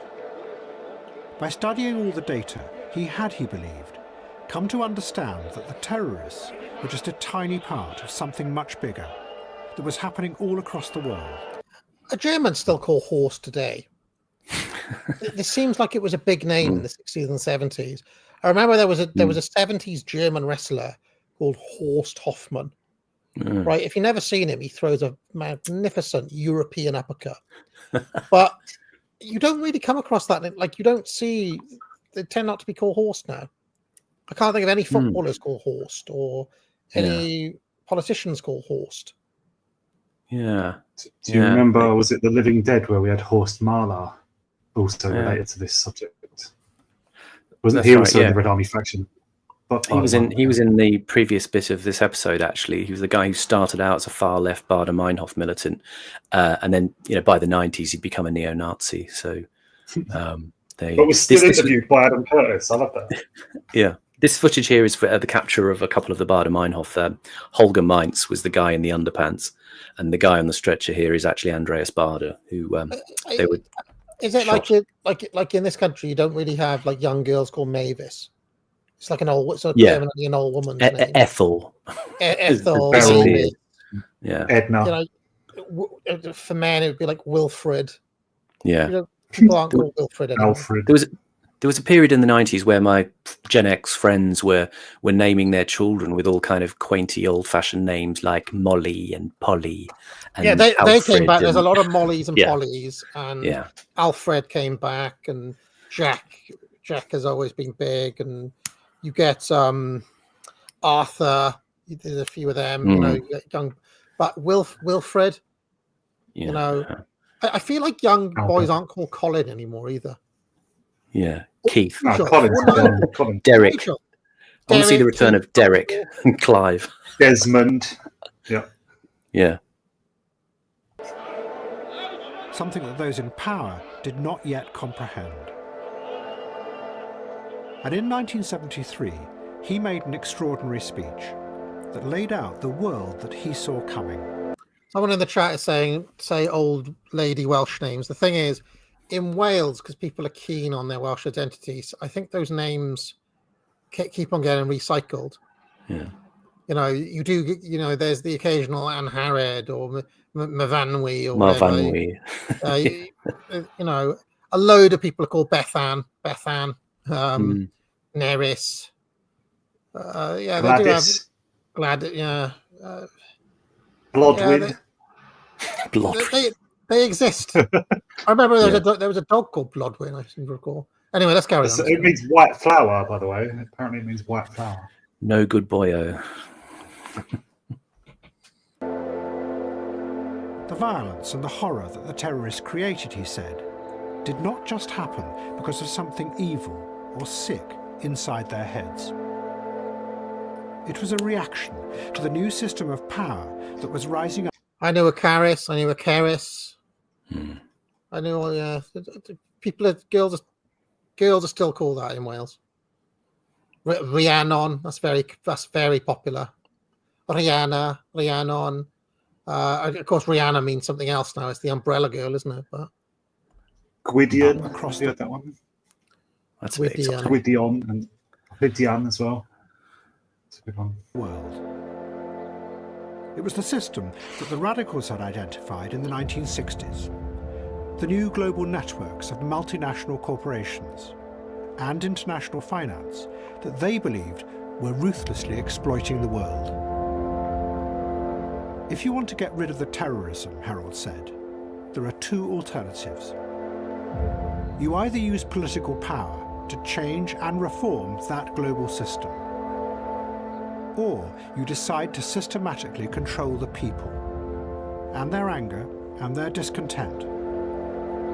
But to do that, you would have to create surveillance networks like the one he had built but on a global scale.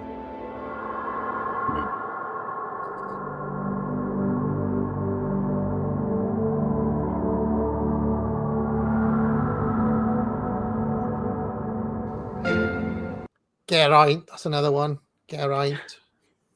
Garnon. Oh, there's tons of them.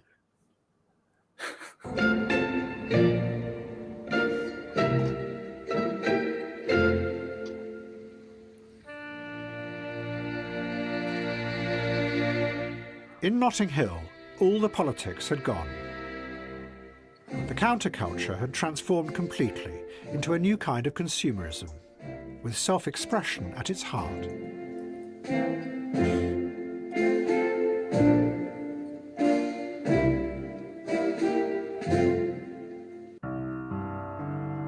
Michael X left. Just that last thing he said, like, he's doing his usual thing of being very sweeping there, like one thing was completely replaced by another and stuff. But I've seen other things that sort of corroborate that roughly. That I mean, is he talking about sort of mid-70s here or early 70s? Well, I think probably from the mid-60s onwards, you know. Right. Yeah, I saw a program. I think it's pretty quite well known. It was called was it Why I Hate the 60s or something? And one thing they pointed out was I uploaded it. It's on this channel. It's a Peter Hitchens documentary. Yeah. With Peter Hitchens, and some other, there's like what's his name? That Catholic guy who became a lefty. Oborn is in it as well, and some other people. Yeah. Right? In that, they say that like this is very bright, sort of colourful image of the festivals, not just in America, but obviously the Isle of Wight festival is shown in the documentary, and others, Glastonbury, early days of Glastonbury and stuff, and like you get this image from it that it's like the best party you've ever been, but it's also just like all of the counterculture was just a massive money maker for certain people, right? I don't mean that euphemistically. I mean just various small. Like there's a mass of people pouring money into the pockets of a relative few, who are promoters and whatever, like people who benefit from creating hype and mass motion, mass movements and stuff. I mean cultural mass movements. And you just look back on the whole thing much more cynically. It's like even this thing, which is all supposedly about counterculture, alternative stuff, it's like, no, this is all just controlled by the same poshos. Even the rave scene in the late 80s, early 90s, apparently it's controlled by people like, like poshos, double barrel name guys. And one of the points that Hitchens makes is that the entire 60s happened in like 1 square mile of Soho. I mean, which rings true, right? Film I always go back to, right, is one of the Carry On movies. I think it's like Carry On Camping, or it's one of them where they encounter a group of youths, a group of hippies, right? And you've got like Sid James and Joan Sims and Kenneth Williams and all these characters in a field, and then some hippies come in, and you get this clash of like two different Britons. And then, it being a Carry On film, I think they decide they're just going to dance, after a little bit of generational struggle. They kind of like, okay, war, give it one, all that sort of stuff. But I always thought that the real Britain was probably more like that, where it's kind of like, it's the same way that you'd see like, it's almost like the same way you'd see a troon now. It's like there's a lot of stuff in the media about troons, right? But you don't really see like, I mean, I always remember in the 90s when Matrix was in and you had the goths walking around. But I used to listen to Frank Skinner, and Frank Skinner would be like, whenever I see one of those people, I go, ooh, Matrix, like that, because he's undercutting it. Because obviously, like, not everybody's a goth. Do you know what I mean? Like, not everybody's doing this. So there is an extent to which the 60s is fake, and I've always been interested in that. Well, another thing to corroborate that as well is that I heard that in America, at least, I can't vouch for this, but I was told that we all know the protest songs, right? Like this sort of pantheon of famous protest songs, but obviously Bob Dylan, but loads of other people, and apparently they were outsold by far by pro-war country music.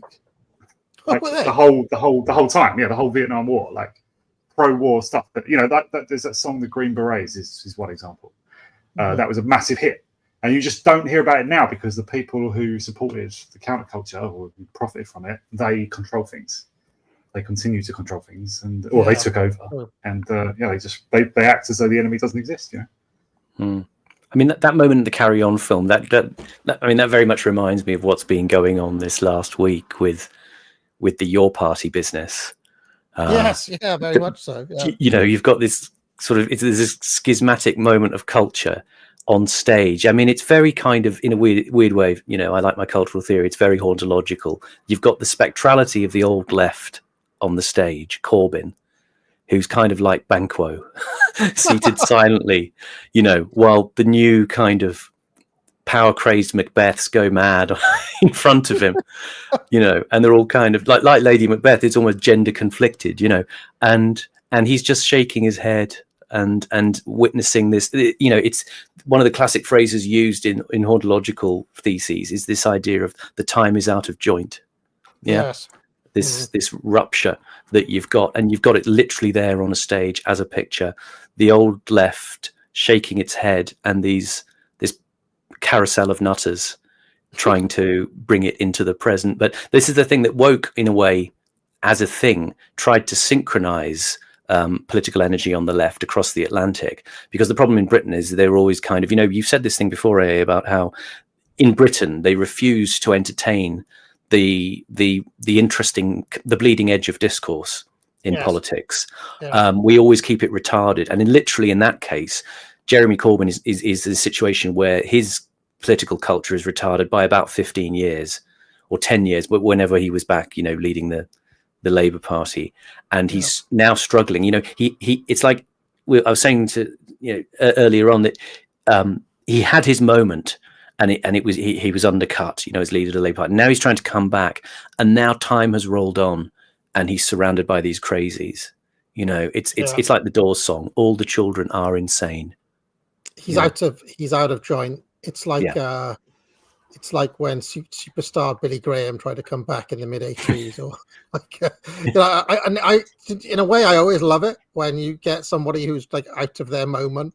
You know, Bob Dylan at Live Aid is another good example. People just completely out of place. Time has passed them by. He's probably sitting there thinking, God, if only Michael Foot could see this. Sorry, Michael, I failed you. You know. and now there's no need for MI5 to take out Corbyn like you were sort of theorising, you know, because he'll be suppressed by the madness of his own side. Well, I mean, nothing happens by accident. I reckon they're probably already in there. They're probably making that happen. They're like, right, let's turn this into a shit show because we can't have Corbyn. Yeah. This is MI5 having their last laugh. Some leftists actually pushed back on that, Simon. My new leftist following, and they were saying, actually, it's probably the other way around. Probably they're putting Corbyn there to rein in Sultana, and Sultana is actually the genuine article. And you know, having said, did you see that Owen Jones clip? Oh yes, I saw a little bit earlier today. Yes, the nationalised everything clip. You mean? And he's kind of baffled. I'll just play it. Yeah. About kind of policies for the country. He said nationalise the entire economy. So just wondering, what does that look like? That looks like a socialist transformation of the country where we nationalise utilities, we nationalise energy, we nationalise transport, we nationalise communications, including the internet, but we also have to broaden our horizons. But not the entire economy, though. So we have to have a socialist economy that includes workers running their workplaces through cooperatives. It means public services run for profit, not need, with, you know, workers and users on the boards of those organisations. Democratic ownership. And it means the entire economy run by workers, not the billionaires and the corporations that run it today. So that mean I'm just interested because I mean like kiosks, like small little cafe kiosks, that kind of workers cooperatives. Look at his face. Yeah. So I don't know. I'm just interested because you said the entire. I'm just trying to. I think it's fascinating. The entire economy under the control of workers. Whether that is nationalisation, workers' cooperation, socialisation. And when we look at especially things like food, that means looking at the entire food production system and that being under the control of workers. She's talking about like full Stalin. Yeah, That's basically Phil Stalin. She's talked about that. And his kind of, I use the analogy there of that's like the moment in Spinal Tap where, you know, the manager, the Tony Hendra character with the blonde hair, is talking to the American female record executive, Bobby Fleckman, you know, and he's trying to sort of sell her on this record cover they've done, which is offensive. And she's pushing back, and she says to him, you know, Ian, money talks, bullshit walks. And it cuts back to his face for a second, and he's just torn between confusion and despair, you know, because he's out of time as well. So the left is even leaving Owen Jones behind. Exactly. But I did see a lot of leftists saying Sultana is single-handedly sabotaging the entire left by seeming like two nuts. That's one of the lines that's coming out. I don't know. I don't know. Seriously, we should take a. But yeah, I mean, the bottom line is Corbyn is done, isn't he? Basically. But are we saying that regime wants Polanski? Yes. Well, the regime wants Farage, right? But if it's going to be Farage versus Farage, right? If it's going to be Farage versus a non-Labour left, they'd rather it be Polanski than Corbyn, for obvious reasons. Yeah, makes sense. Mm-hmm. Regime wants Farage to merge with the Tories.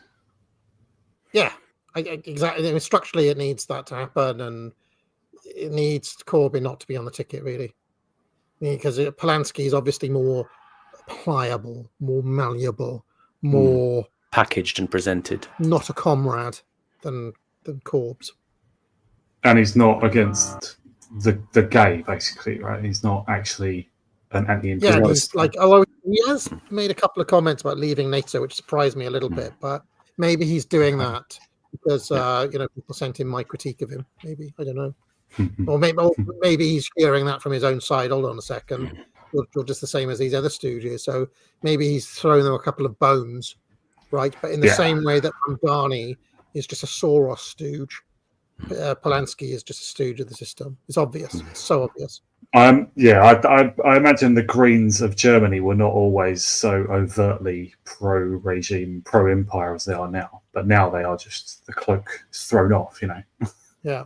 And you see, that is the original Robert Michel's Iron Law of Oligarchy. He was talking about the German Social Democrats being anti-war until they got into government and magically they became pro-war. Seems to always happen, eh? Or like Bongino and Kash Patel. Moved into a large house hidden away in the suburbs. He said that he was going to set up a new radical organisation called the University of the Alternative. But it was clear that he was in a manic state of mind and increasingly paranoid. Then one night the compound burned down and Michael X disappeared. The police found a hidden grave in the garden. That's another song I put. He went out like a bitch. Do you remember that song? Some of y'all are bitches too. That's an early Ice-T song called Bitches Too. Does anyone remember it? I might put that in my bangers list. Anyway, let's carry on. It's West Coast, right? Ice-T had a rock band called Body Count. Does anyone remember that? I think one. I don't know if that was a solo Ice-T or if it was Body Count, but I remember it being quite. Yeah, he had a group. Yeah, he performed with them sometimes. And there was like some other rock and rap crossover at the time, wasn't there? Because of Biohazard as well. Is it Evan Seinfeld? There's a few. I mean, it's always been a thing. Like right back to Blondie and Run DMC and Aerosmith and all that sort of stuff. So anyway, that was my first rap album, OG, Original Gangster, which for a long time was part of my Twitter handle, OG Roland Rat. The OG referred to the OG in Ice-T's Original Gangster album. Anyway, let's carry on. The body of one of Michael X's last disciples, Gail Benson, the daughter of a Conservative MP. She had discovered that Michael X's real plan was to grow marijuana. My parents, by the way, were absolutely horrified at me owning Ice-T's Original Gangster. They were They hated me being into rap. Anyway. Marijuana and export it to the United States. so he had ordered a group of his men to kill her. He told one of them, Steve Yates, that she was an undercover agent from the CIA. She was seized from behind and stabbed several times across the body with a knife. She was struggling very violently, and Steve Yates, who wasn't even supposed to be part of this particular operation, became impatient. He grabbed a cutlass, which in these parts is a long knife used for cutting sugarcane, and plunged it straight into her neck. Well, that was the fatal blow. The men then piled stones on top of her and filled in the rest of the grave. Sometime later, Malik phoned the house to see what the situation was, and Steve Yates simply told him the tree is planted. Michael X fled to Guyana. He then headed south, away from the towns, down a small trail past mining camps. His aim was to get to the river and take a boat upriver into the jungle where he would be safe. It was the same jungle that Edgar Mittelholzer had described in his story about the ghosts from the colonial past.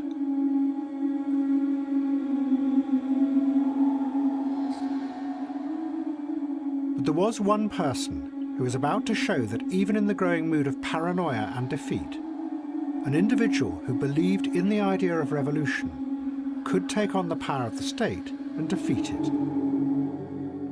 One morning, armed police stormed into Afeni Shakur's apartment and arrested her. All the other members of her cell were also arrested. They were charged with what the government said was a giant plan to destroy those elements of society which the defendants call the power structure. It included attacking police stations and planning to bomb 5 large department stores and the Bronx Botanical Gardens. They became known as the Panther 21. Their trial was held in a state of paranoia about further attacks by the Panthers. But it also caused a sensation when it was revealed that 3 of the founding members of the group had been undercover police officers. Actual feds. You see? This is where we ended last time. They were telling the story of this infiltrator, Yedwa Sudan, who had come into the movement, and she challenged him, and he'd sort of fired a gun into the table, and then abandoned ship. And it absolutely literally turns out that yes, they were, well, it wasn't feds, but it was the NYPD who was infiltrating them. So there was something there again about the infiltration of dissident movements and their to me, the dead giveaway of the Fed is always like calling for violence or kind of like trying to go, cartoon. I mean, this is why I've always said, it's so obvious if you study these things. It's always the same, same, again and again and again. Hyper intense rhetoric, is a kind of bit of a clue. What was stranger was that some of those officers seemed to have been unaware that there were other undercover agents in the cell. They were also the most active members of the group. We had to organize everything, one of the undercover agents explained at the trial, because everyone else in the group was off doing what they called their own shit. Look at that, the organized minority just ends up being the police.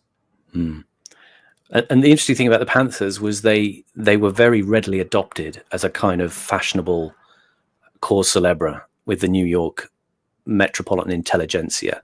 People like Leonard Bernstein and Tom Wolfe, the author, kind of took them in and did fundraisers for them. Sidney Lumet, the director.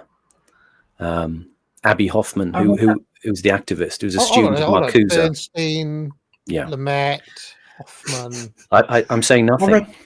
But this was the kind of moment. Radical Chic is the book. Radical Chic. No. Radical Chic. Yeah, Tom Wolfe was the author of Bonfire of the Vanities, and he invented the phrase radical chic. And this is where they were taken in to become the fashionable face of artistic dissidents, as well as What a beautiful picture this is, though.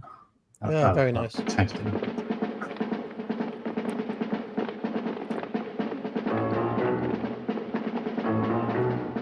The prosecution claimed that the group had been inspired by violent revolutionary propaganda, and in particular by the film The Battle of Algiers, made about the Algerian struggle against French colonialism. They showed the film in the court.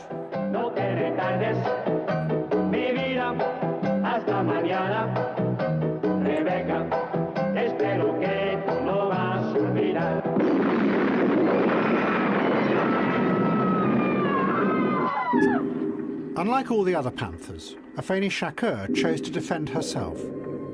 And at the end of the trial, she cross-examined the leading undercover agent. He was the man she had suspected from the start, Yedwa Sudan.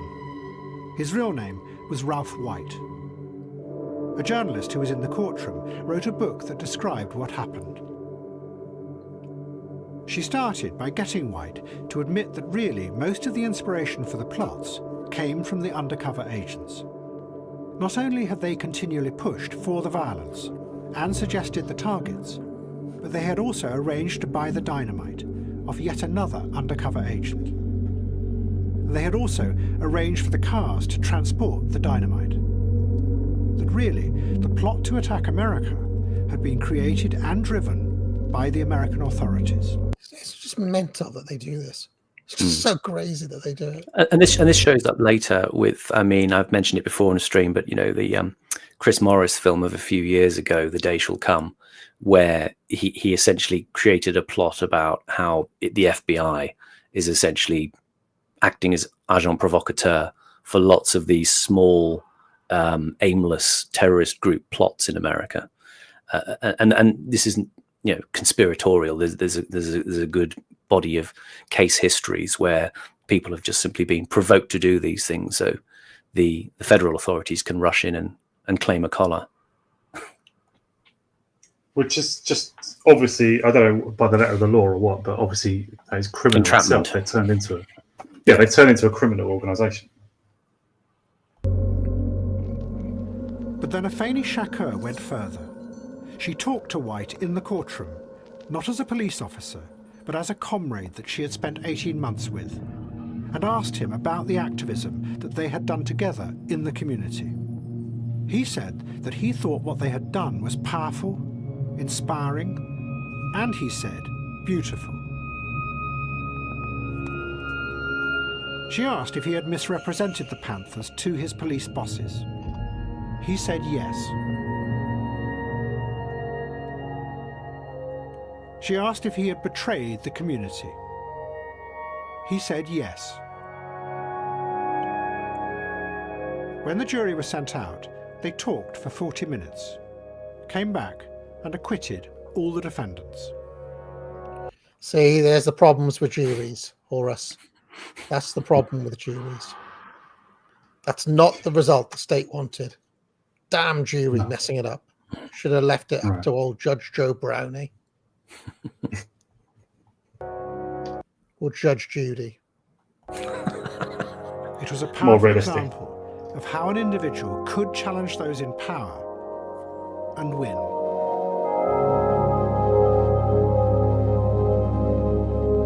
Pause a second. Just at the mention of Judge Judy and jury trials, there was a clip, what was his name? Leveson. I can't remember his first name, but he was Lord Chief Justice, or still is. Yeah, Lord. His name is Lord Leveson. Yeah. Lord Leveson. There we go. He, we'll call him Jeff. He took, like, he was somewhat reluctant, maybe, or somewhat like hedging about it, but he took credit for the advising Lammy to get rid of jury trials, purely to just overcome a backlog. He said there's cases that are like being scheduled now for 2030 or so. And he said, with that kind of backlog, he said, give me a better option. What else can I do? Well, obviously there is another option, as in like a lot of the criminals in the country don't need to be here. But there is a Judge Judy type connection in one way.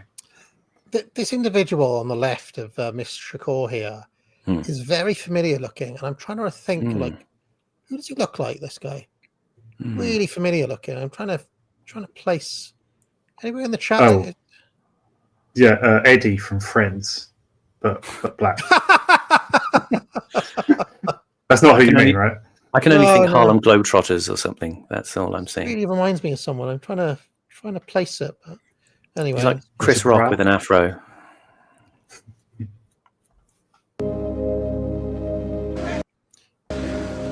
But at the same time, the revelations at the trial of how the Panthers had been penetrated and manipulated fed the growing paranoia that was tearing the radical movement apart.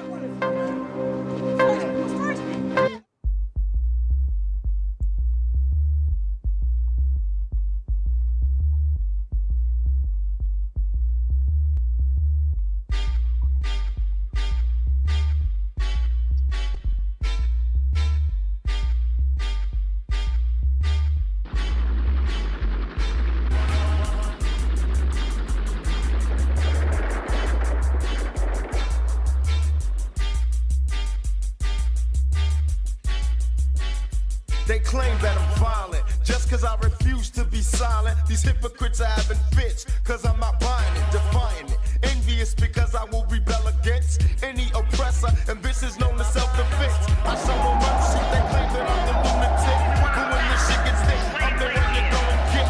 Don't look confused, the truth is so plain to see. Cause I'm the Can we get a music check here? Do we know what track this is? Oh, I know it, obviously, but you guys should know it. give me a. Is it Tupac? It's Tupac, Violent. I thought so. Okay. I didn't even recognise him. Oh, Wow. right. And, like, it's like a really dub. Like the track is like a dub hop sort of track. Like sounds like sounds like Caribbean dub, but made into hip hop. nigga that you sell out all the same to be. And every Jeep and every car, brother, stomp this. I'm never ignorant, getting goals accomplished. The underground railroad on and up rise. This time the truth's getting told, heard enough lies. I told the fight back, attack on society. If this is violence, then violence what I gotta get. If you investigate, you'll find out where it's coming from. Look at our history, America's the violent one. All four. To be fair, though, his mother was the real deal. His mother was the real deal, and he was literally just the theatre kid version. So, although he did get killed for his art, I suppose. Just for the benefit of the Really chat petty. there, sorry, go on. No, the fight that got him killed was just a really petty thing. He shouldn't have got killed. It was just dumb. She had a cause, you know. That piece of violent footage was the assassination attempt on George Wallace, who was the governor of Alabama, who was standing for president in 1972. And he was shot by a guy called Arthur Bremer and left paralyzed. And what was it about? Bremer just sort of, the theory is he just wanted to make a name for himself. He was going to try and assassinate Richard Nixon, apparently, but he couldn't get close enough to Nixon. So he said, I'll sort of take the next one down. Wallace was seen to be a sort of, typical Southern Democrat racist, essentially a segregationist. And so Bremer wanted to sort of get rid of him. Oh, okay. Yeah, because he was. I've read a bit about Wallace. He was actually pretty left wing, wasn't he? And yeah, but he was like strongly pro segregation. Like, I think he might have gone against it when he was old, but like in the 80s or something. But, yeah, he was already. Yeah, he was shot. It's a moment in Forrest Gump, I remember as well. The woman turns to him and says, "I remember that when Wallace got shot." I didn't know what they were talking about when I first saw that film. Yeah, it's a memorable there was sort of anecdotal stuff as well about Nixon. Just hours after that assassination attempt, tried to get E. Howard Hunt to fix it right on the Democrats and plant Democrat campaign literature in Bremer's apartment. The shooter. Did Wallace run in 72 or 68? I thought he ran in 68. He ran 3 times, and that was in 1972 where he was shot. All right, because I know He was pretty serious. The 72 election was an absolute landslide for Nixon, wasn't it? Okay. Yeah, I think Wallace didn't make it to be the candidate though, right? He tried 3 times to become Democrat candidate, I think, and he was pretty serious outsider. Like he got fairly close, but I think 68 is where he actually took a chunk of the vote, and 72 is just a Nixon red. It's like a completely red map. I don't even know if the Democrats won any states in that election. And who was the Democrat candidate in 72? Was it it Hubert Humphrey? Don't know. I think Nixon's running partner was Spiro Agnew, wasn't it? Spiro Agnew. Yeah. Spiro Agnew. Who was the? Yeah, I think it might have been Hubert Humphrey. To look it up. Yeah, have a look at who the Democrat candidate was in 72. Afeni Shakur, Michael X, and the German Revolution. That's why they had to take Nixon out, by the way, because I mean he was kind of like the original Trump, in a sense, and there's a lot of shenanigans to get the Republicans to go from Nixon to Reagan. Lots of shenanigans. Paul Gottfried is pretty good on that topic. Revolutionaries had all set out to try and confront their societies and change the structure of power. Sorry, it was George McGovern. An absolute McGovern, flop. right. I think he was pretty lefty. He was wanted by the sort of counterculture people. That'll be Kamala Harris one day. Nobody will be able to remember who did Trump run against 24. Was Joe Biden again? Oh no. So who? Kamala Harris. All right. When she ran to become the Democrat candidate, she couldn't even get 1% of that. She was a jobber. She'll always be a jobber. I knew it then, and I'll take that to the grave. And she was drunk. But all of them, in different ways, had unleashed violence that was lurking underneath those societies. The roots of that violence lay back in the past, in anger and resentment against... I swear Rishi Sunak will be that one day as well. Rishi Sunak and Liz Truss are destined to be trivia answers in a quiz. Like, I guarantee you in 30 years' time, nobody will remember who Rishi Sunak was. It's those in power who had made their different countries rich and powerful, but to do that had ruthlessly exploited others and had kept much of the spoils for themselves. The violence had burst out in different ways, across whole societies, among groups, and inside the revolutionaries' own heads. But all of them became overwhelmed by the paranoia and suspicion and the horror that resulted. And all of them had failed in their aims. Now, those in charge of the societies wanted to get rid of that violence, to wipe it and hide it away. And in Germany, the revolutionaries were going to help them do it. In 1976, two of the remaining German revolutionaries helped Palestinians hijack an Air France plane. They flew it to Entebbe in Uganda. What happened next shocked the world. The terrorists took the hostages into the departure hall. And then they began to separate the Israeli passengers from the non-Israelis. The Israelis were the ones who would be executed if the plane was stormed. To the other radicals watching from inside prisons in Germany, who had dreamed of revolution, it seemed as if those dreams had now led them to behave exactly as the Nazis had done. Was it frightening when you realized that that was happening? Yeah, of course, awfully frightening. This is one of the main points in the development, the awareness that we are from the same stuff as the fascists were. We understood something. We understood that fascism is a component in all of us. But we don't know to handle this contradiction. We don't have any means to live with this evil part in ourselves.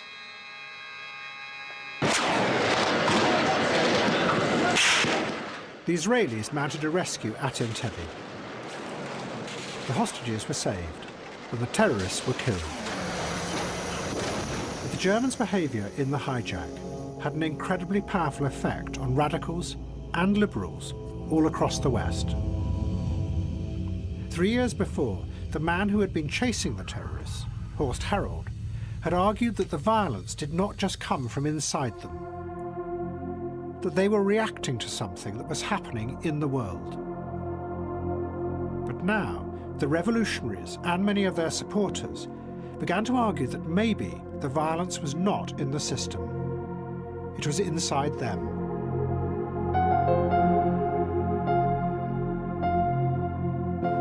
A year later, a group of their supporters captured and killed a leading industrialist called Hans Martin Schleyer.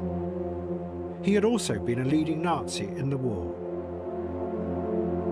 At the same time, 3 of the leading revolutionaries killed themselves in prison.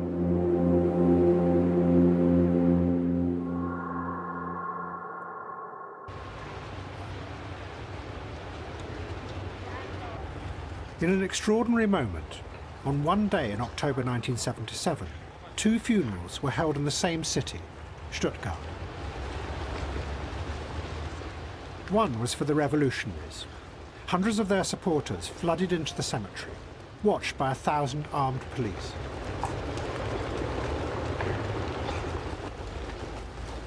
The other was for Hans Martin Schleyer.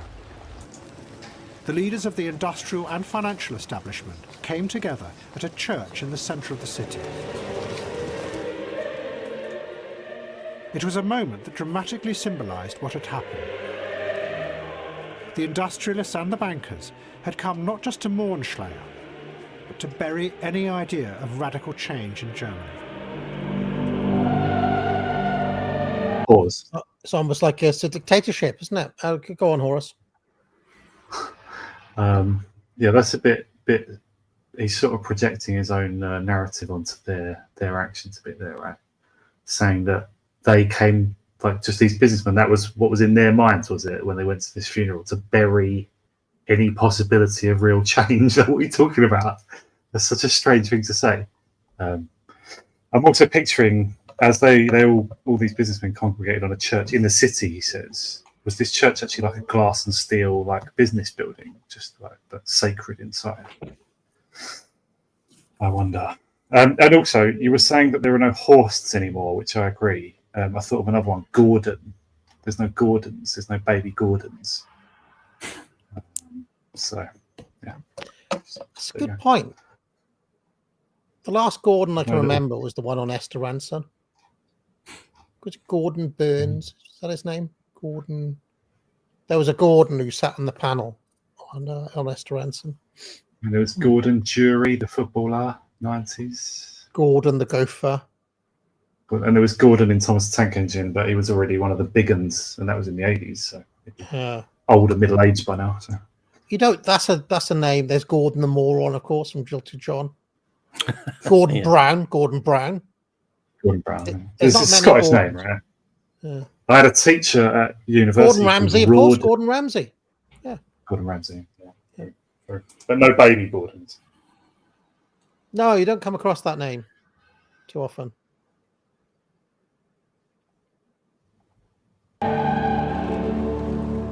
And for the radicals, it was the moment, after all the violence and all the failures, when pessimism finally took hold.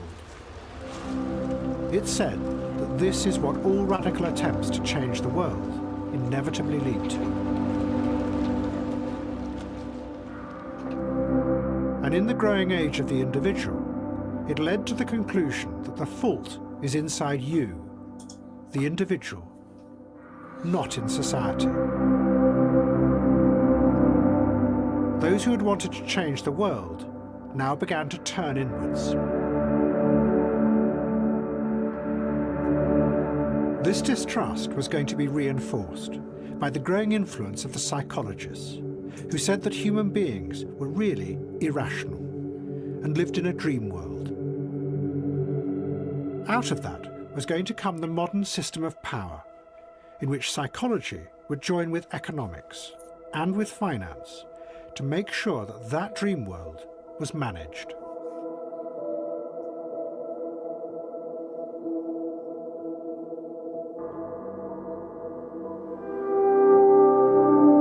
It would be a wonderful world to live in, but its weakness would be that at its root was a pessimism about human beings, and whether they should ever be allowed any control. And I have to say, it is remarkable the extent to which they control. Like, they don't let any part of the thing. They leave so little to chance. It's one of the things that struck me over my years researching them. Fully managed system. And in fact, the internet is the only bit, really, that's kind of got away. And look what's happened. Look what's happened. While outside the dream world, the things that the revolutionaries had wanted to change so much, the inequalities, the racism and the exploitation, would all remain untouched and would continue to grow unnoticed. Pause. Just apropos of actually what you were saying there about the internet, that came up actually in an interview with Curtis around the time of this series,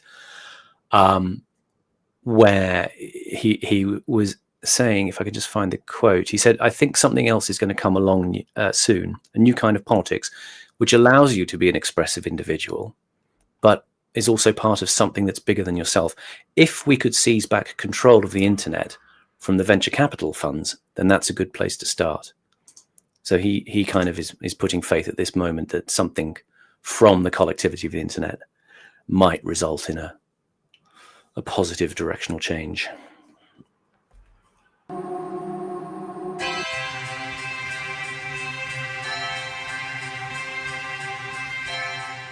But some of the revolutionaries saw what was happening and adjusted. Eldridge Cleaver, who had been one of the leading Black Panthers, set up his own fashion company. Oh, what a sellout. He designed what he called revolutionary trousers. They had a flap at the front, which he said would liberate the penis. While his fellow revolutionary, Bobby Seale, became a celebrity chef. Grilling. Oh, man. Oh, no. They literally been contained into grilling. Oh, man. Chairman of the Black Panther Party and gorilla extraordinaire, Bobby Seale. But one revolutionary like George was still Foreman. not going to... Yeah. But George Foreman was just a spokesman, right? Yeah, they just took the violence to another level. give up. Jiang Qing now joined with 3 others who had run the Cultural Revolution. They were determined to seize power when Mao died. They were known as the Gang of Four. And Michael X never made it to the river. He was captured and brought back to stand trial in Trinidad. He was found guilty of murder and hanged.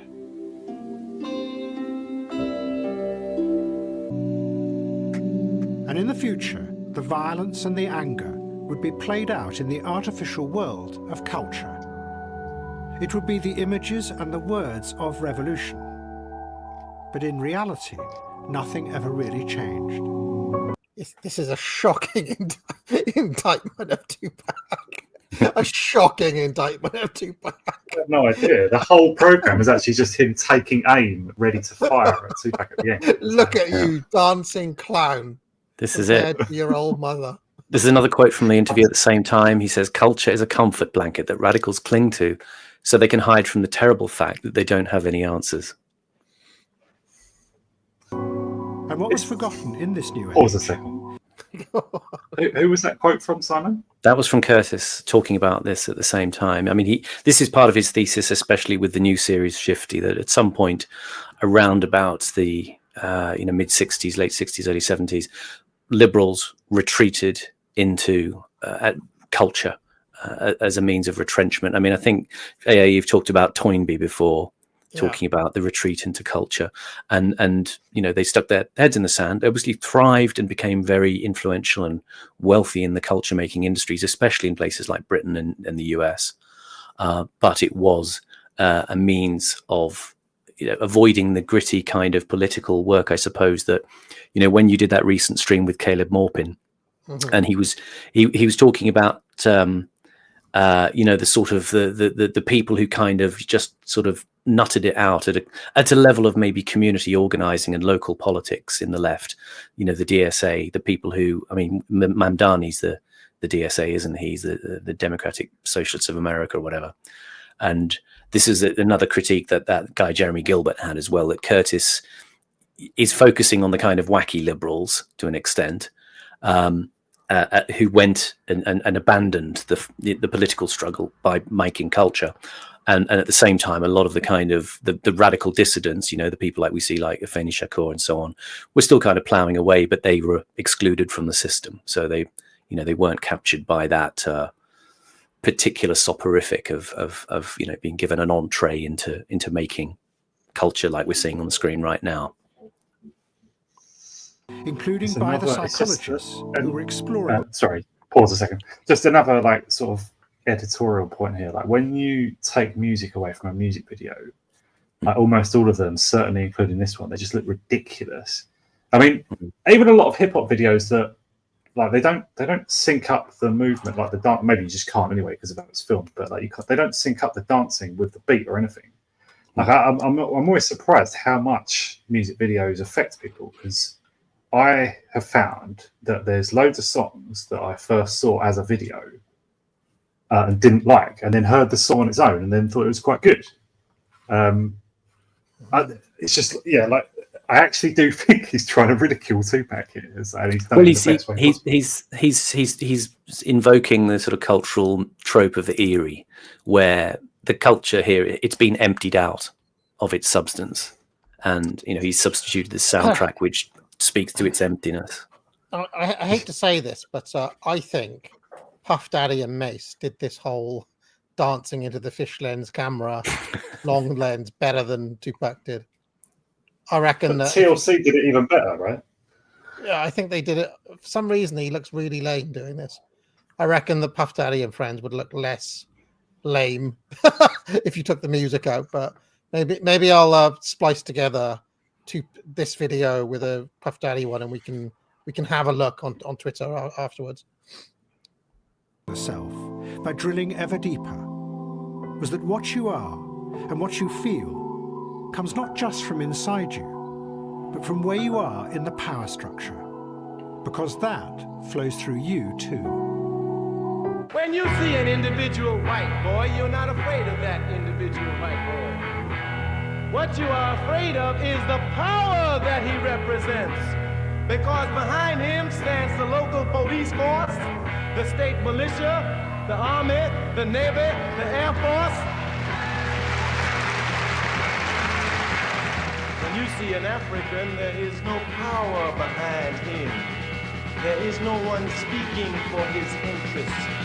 There is no one to protect him. It is remarkable that this rhetoric that we're seeing here is basically not a million miles away from the rhetoric of many white identitarians who could basically give this exact same speech, only they could replace black with white in the modern day, I would suggest. The gorilla studies. The gorilla studies. He doesn't rap, he studies and keeps his mouth shut. Study, children, study.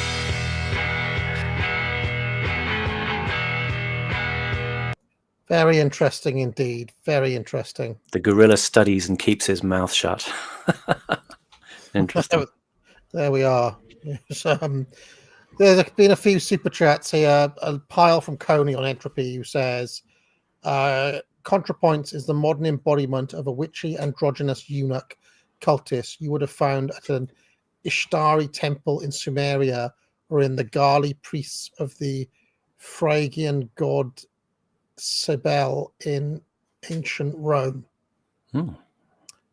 That's rather a romantic view of ContraPoints, I would say. Although I do say that this video that I'm going to review tomorrow was quite prophetic in many ways. Coney has also said, when I was in my teens in the 2010s, I would listen to 90s music as a way to vicariously live in a decade that felt more comforting, familiar, and less degenerated than the 2010s. This nostalgia for something you never experienced, however, is a trap. You need to find and enjoy the best of your current time, no matter how scarce that might be. Some good news is that the older Gen Z are picking up the mantle of creating youth culture as they develop. I think they will do a much better job of creating culture than the millennials, who are the lamest generation ever to have lived. Also, boomer nostalgia will finally die soon. Interesting. I've met Coney. He's a very nice man, by the way. Is Coney black? No, he's not. I thought he was when he introduced himself. I had a sort of frozen face moment when I thought, because I associated the name with Joseph Coney. The passing of the boomers, like they're still going to take, and I don't speak of it with any enthusiasm anyway, because it includes my parents, but it's going to take another 30 years or so. Like the boomers are still around for a long time yet. They're not actually dying out as fast as some people might hope. I didn't mean to accuse the questioner of hoping that, but Speaking of 90s, by the way, I asked Rock to name the 10 most prominent 90s music genres, with the idea of doing 100 where I pick 10 from each and just rotate them, right? I picked out grunge. Do I really want to pick 10 grunge songs? Nirvana, Pearl Jam, Soundgarden, Alice in Chains, Britpop, Oasis, Blur, Suede, gangster rap / West Coast hip hop, right? Alternative rock, that's your Radiohead, your Red Hot Chili Peppers, Smashing Pumpkins, REM. New metal, do you remember that genre? Yeah. Rage Against the Machine, Limp Bizkit, and so on. I'm not gonna. I house rule that. I'm not gonna pick 10 new metal songs. Shite, absolute shite. Do you include any sort of electronic music or anything like that? Or I'm going to keep on going. Trip hop, Portishead, Tricky, and Massive Attack as examples. Eurodance / dance pop, right? Ace of Base, 2 Unlimited, the Venga Boys, and Aqua. What a cursed genre that is. Then it's got pop punk. That is Green Day, The Offspring, and Blink 182. Blink 182. Oh, Jesus. Crap. Yeah, the late 90s went really bad, like the charts at least. Like I hated that whole new metal pop punk kind of thing. Yeah. Then there was R&B, New Jack Swing, and contemporary R&B. That's TLC, Boyz II Men, Mariah Carey, Mary J. Blige, right? And then industrial / metal, 9 Inch Nails, Ministry, and Marilyn Manson. There's a little bit too much of an American swing to that, because in honorable mentions we've got electronic / big beat. There's your Chemical Brothers and Fatboy Slim and Prodigy. You've got ska or third wave ska. Do you remember No Doubt? That whole thing. Yeah. There's drum and bass and jungle. Ronnie Size Represent. Do you remember that? And Goldie. Yeah. And then there's teen pop. There's just Britney Spears and Spice Girls and Backstreet Boys. And there's another genre that I feel may get a look in. I'm kind of thinking about it as well, which I don't see it mentioned anywhere here, but it was definitely a thing back in the day. Maybe I'll have to have it. I mean, can you think of any other things that you'd include in there? I put in the kind of genres of people like Boards of Canada, stuff like that, but I quite like just instrumental. What about like nerd college rock, like math rock? Ben Folds 5 and and Weezer and stuff like that. Weezer, Pavement. That was around. What genre is that? That was a thing. What about Fun-Loving Criminals? What was that? What about there was lots of stuff going on in the 90s that is not mentioned here. What genre was what about Baz Luhrmann's song? What genre was that? That was a good song. Yeah, I remember. Everybody needs to wear sunscreen. Yeah, exactly. And there's that whole kind of dance genre of like poppy dance, like Alex Party and Alice DJ. Oh, what was that one? You're not getting into any real genres. You're talking about genres enter the charts. I think it's better what you do best. I think is you reach into the guts of the zeitgeist and rip them out and do it by that method rather than genre. Yeah, maybe I'll have to abandon this genre hopping. business. Get to the heart of what the 90s were about. Like all the groups named there were all sort of ones who had tracks in the charts, right? They were like, Yes. bigger than the genre, if anything. Like, Yeah, well, it has to be a banger. Don't forget, it can't just be any old music. It has to be something that's gonna. It's gonna. Well, kind of. All of my 80s ones were hits somewhere. Right. Not necessarily number one. Dance All Days was that one of them? Like sort of Dance All Days was in there. Yeah, exactly. And One Night in Bangkok and OMD and Orchestral Maneuvers. There was another OMD, wasn't there? Do you remember that song How Bizarre? That was around in the 90s. How bizarre, how bizarre. I had Now 21 and OMD were on that with 7 Seas So Blue or something. There was tons of like. Do you remember Ocean Drive? What was that? Lighthouse Family. There was so much shit. People. There was that whole dance thing, like not Rhythm as a Dancer. What was that whole? What's that one? Not that. What's it called? Pump Up the Jam. Yeah, that's like an early dance, but there was like a kind of later. It was kind of mid 90s, late 90s. There was a lot of kind of poppy dance. Well, that's when the Venga Boys came in and stuff like that. Stuff like Freed from Desire. Like, what genre is that song? Anything that Jamie Oliver had on his show should be excluded. Top loader, athlete, stuff like that. God, they're so insipid.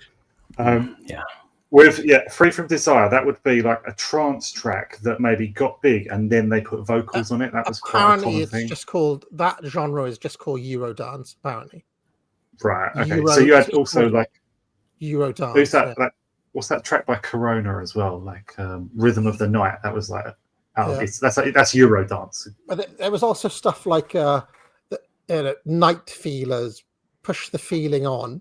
Night Crawlers, Push the Feeling On. That and there was another house track. Josh Wink, Higher States of Consciousness.